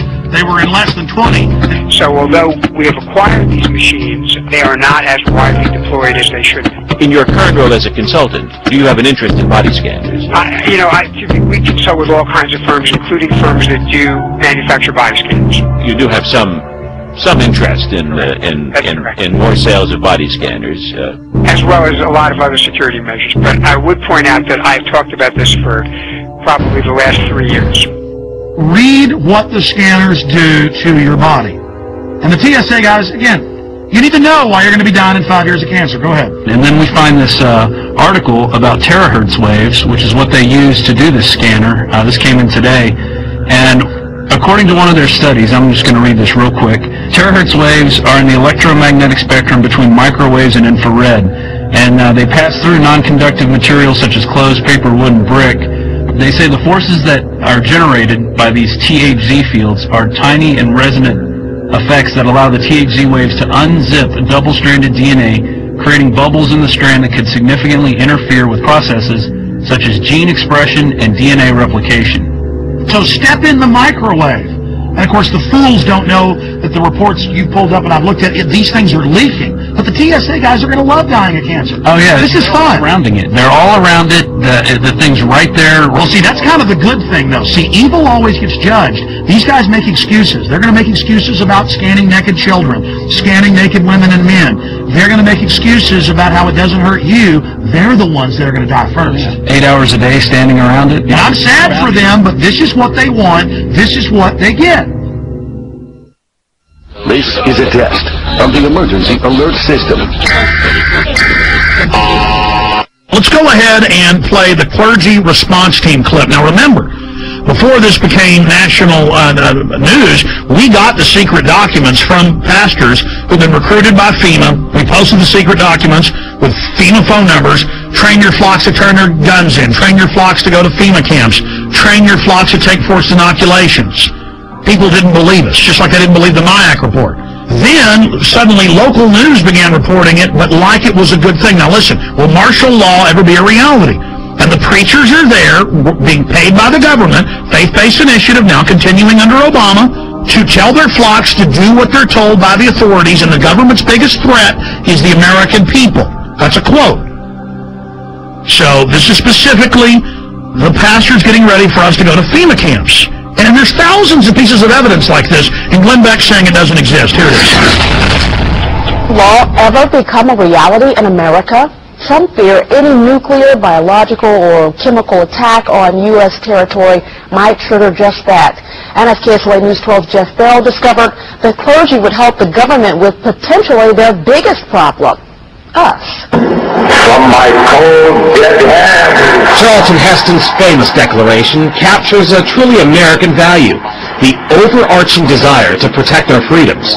But gun confiscation is exactly what happened during the state of emergency following Hurricane Katrina in New Orleans. U.S. troops also arrived, something far easier to do even now thanks to last year's elimination of the 1878 Posse Comitatus Act. That forbid U.S. troops from policing on American soil. If martial law were enacted here at home, like depicted in the movie The Siege, easing public fears and quelling dissent would be critical.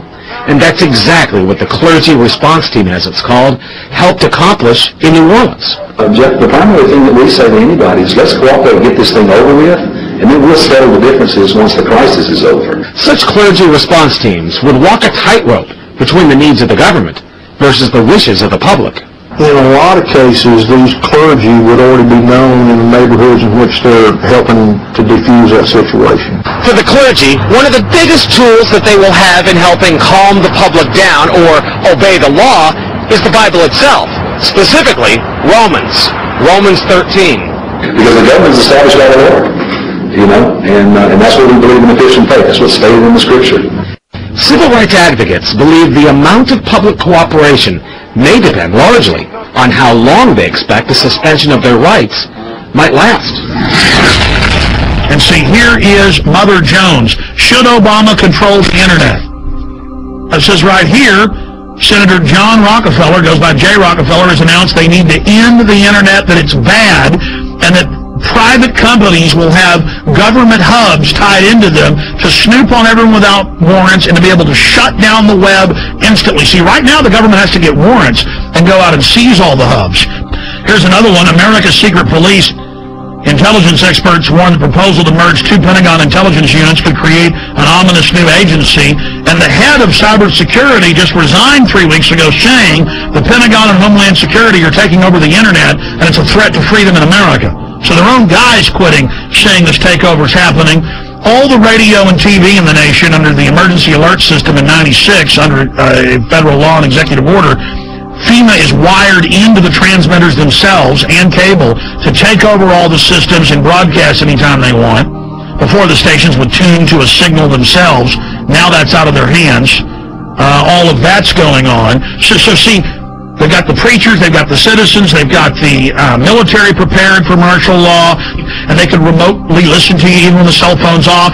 That's standardized, the cell phones. And all telecommunications companies were given $9 billion total to put in whole floors for the NSA to move into. So the NSA doesn't tap the phone companies, they are the phone companies. Just like FEMA, on all radio, TV, cable, you name it, is already in control with hubs at the transmitter site. or at the satellite uplink site, the last piece of equipment, this is in my film Police State 2000, by the way. See, I was sitting there talking to the engineer in 1996 at KJFK-FM, and he calls me over and goes, look at this, Alex, they're ordering us to do this. Here's all the secret documents. We're not supposed to show this to anybody. And I was sitting there reading it. FEMA takes over through this. Everything you do goes through this system. I mean, that's what you hear when it goes, bang, bang, bang. You know, this has been an emergency alert system. That is a federal test tone going via shortwave radio transmitters, dials in, and takes control of your radio station. And that's what they say right here. During emergencies, when they're rounding people up and arresting them and shooting people, their job is to keep the media shut down. They don't have to come arrest Alex Jones. They hit one button, the internet shuts off. They hit one button, In the not-too-distant future, a self-proclaimed intellectual elite will rule every aspect of our lives. People in the world are content to stay as first or second level makers. The economy is emerging from the recession. We have to keep geoengineering on the table. Implementation depends on motivation. An alarming and possibly catastrophic disaster. Already the path has been chosen. The design set in motion decades ago. Their end game? Complete control. Water. Air. The economy. Population and even human logistics will all fall within their purview. The goal? To acquire all the natural resources on the planet and bring them securely under government control. All activities of mankind will be monitored, accounted for, and controlled. Legislation pretending to address concerns about the environment, national security, and financial stability will in fact be used to erode the very foundations of liberty and to enslave the population. This will all happen in the name of security and progress. Alluding to the notion that this is all for our protection, this will not miraculously occur overnight with the sudden proclamation of martial law. It has been happening incrementally for at least half a century. Every law enacted that blanket civilian rights in the name of national security is another nail in our coffin. Through this type of increasingly invasive legislation, the systematic decay of constitutional law becomes inevitable. Thousands of years of building and rebuilding, creating and recreating, so you can let it crumble to dust. Leaving our essential rights neutered and impotent. The Bill of Rights is reduced to a quaint antique, collecting dust in a library somewhere, retaining all the potency of a fairy tale. Martial law, called a more politically neutral catchphrase, is practiced with an iron fist. The implosion of the economy has begun by design. The United States dollar is under attack and losing value every day. While the cost of living continues to skyrocket. New laws that will effectively double taxes are already on the books and ready to be implemented. Nothing has been introduced to help homeowners and their now default loans. But at the same time, money is generously given to bankers who give themselves huge bonuses. During one of the worst economic downturns in history and dry up loans to small businesses. All the while, the economy spirals downward at a free-fall rate. As the citizens of the United States lose their ability to take care of themselves, the government conveniently steps in to save the day. Capitalism gives way to socialism, and then without much notice, into the neo-dark ages of the one-world government so-called dictatorship. Once this task has been completed and the control grid is firmly in place, they can play their final trump card. FEMA counts. And by design, we will welcome the salvation with open arms, as any alternative will surely seem like suicide.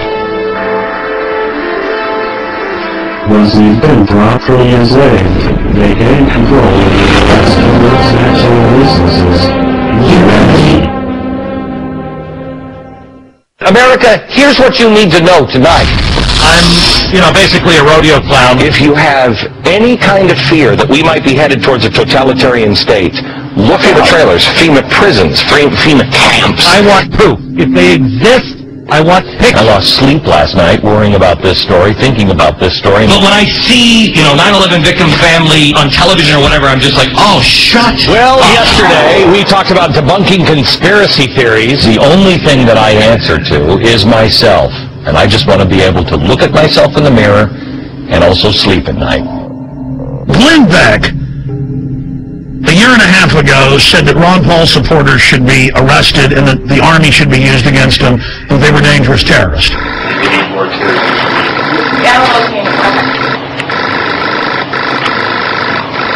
to keep your eyes open. I know it's probably impossible.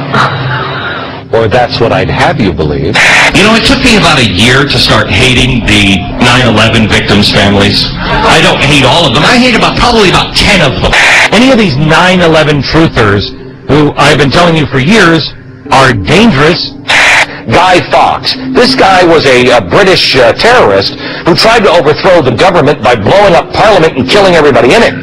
Paul's supporters called the donations, and I'm quoting, a money bomb. It's really not the way I would go, tying my movement in with a historical terrorist attack. You're right. There's a strain of isolationism and anarchy in the American tradition, which Ron Paul is tapping into. I think it's very significant that he chose Guy Fawkes. There are plenty of, unfortunately, libertarian websites which are indistinguishable from the anti-American left these days. Yeah. So, totally in bed with the Islamo-fascists. And a turn against this country. Turn against this country. This country. This country.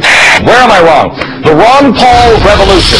I think it's meant to be a catchy slogan, but I fear some of his fringe supporters are taking the word revolution too literally. What Glenn Beck is saying is a talking point being given out to the media.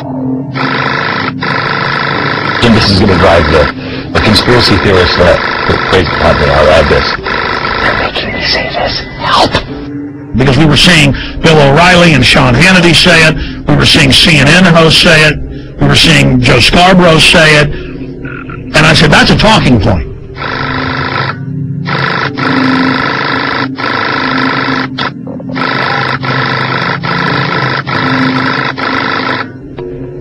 And then suddenly he started saying a few months ago, I'm going to expose the FEMA camps.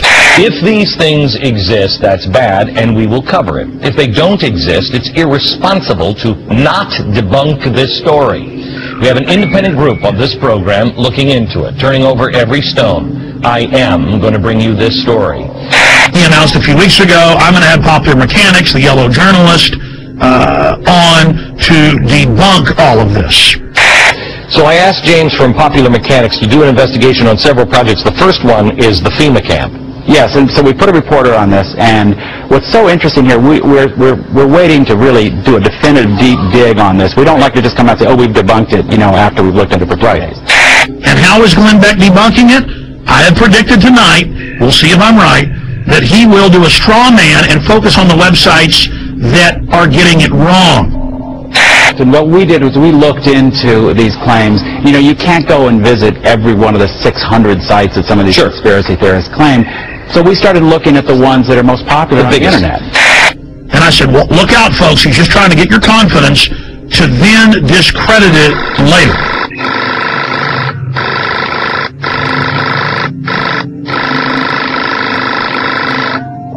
We mailed letters to Glenn Beck. I know people that work in his office. I contacted him and I said, here's the proof. If he wants it, we stand by to work with Mr. Beck. If he isn't going to come out next week and say arrest all of us, basically, like he was doing a year ago. First of all, on the FEMA prison thing, I know we've been in contact with your office, and we would appreciate any help that you have. I want to make sure we're turning over every stone on anything, because there's a lot of crazy stuff that is being said about these things. And Beck says he's been doing months of research, and they've been having trouble finding him. He's doing research, but he can't ever bring any facts, and he makes little jokes about, ooh, the government's going to get me, or, oh, I'm being censored on Fox, and calls us conspiracy theorists. And I'm predicting Glenn Beck is going to attack us this way. They're going to show the 1990s video of the closed-down Amtrak train system up by Chicago. So we started looking at the ones that are most popular on the internet. Okay, and let's show the video. First, show me the video that is on the internet. This is one of the so-called I guess, a death camp. This is something where they're showing a so-called concentration camp. These are turnstiles. This is in a secure behind the fence. I don't know how they got this video when it was behind the fence, but they went in and got this video. Like so many of these things, the truth is actually fairly evident. This is an Amtrak repair facility in Beech Grove, Indiana. The woman who made this video initially claims that it's some kind of American Auschwitz, and they've outfitted buildings with gas, and they've got these strange turnstiles. In fact, it is a repair facility. They're going to do that, and then what they're going to do is they're going to show the photos that are all over the web in Mississippi and Louisiana of mock Bosnia-Herzegovina/Kosovo training camps, because the signs are in that, Slavic language, where it has machine gun nests, checkpoints, barbed wire as a refugee camp, and they send the troops through for drills. Show me the pictures of, I think this is Camp Grayling.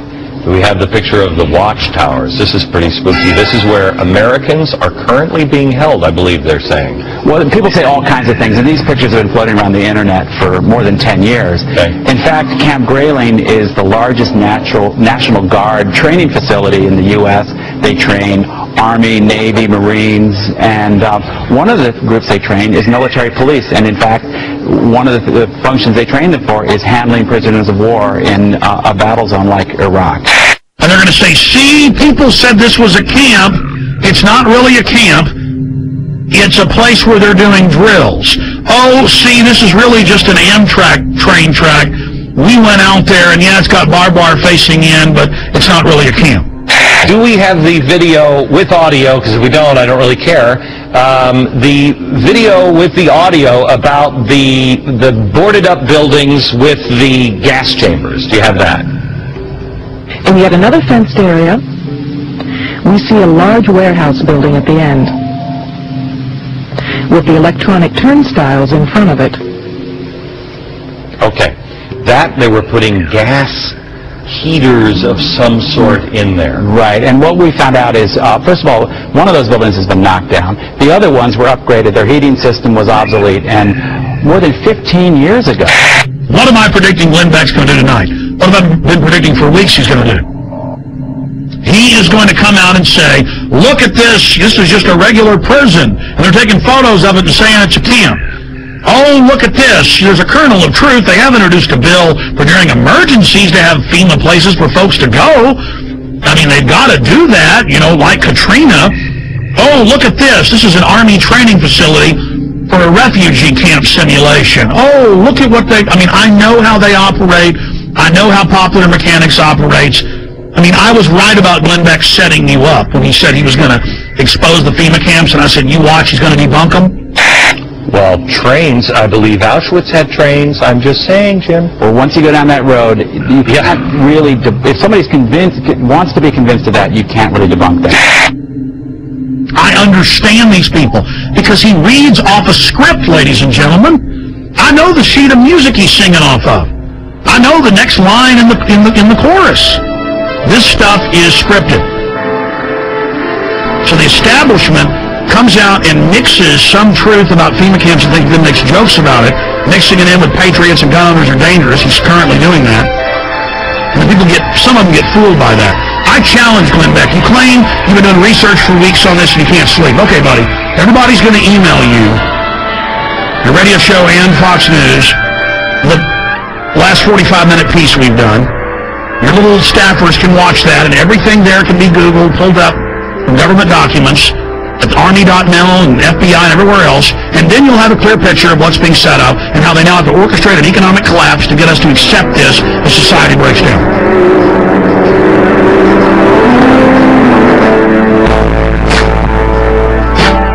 If Glenn Beck wants to know if the FEMA camps are real or not, all he has to do is go to the Army War College, the Army.mil website, the Army Times, and they say, and it's been all over the Phoenix newspapers, the police say they're ready to work with the military against the people, that their new mission is fighting the American people physically. It's hanging around. Chained to the ground. Shut up from the sound.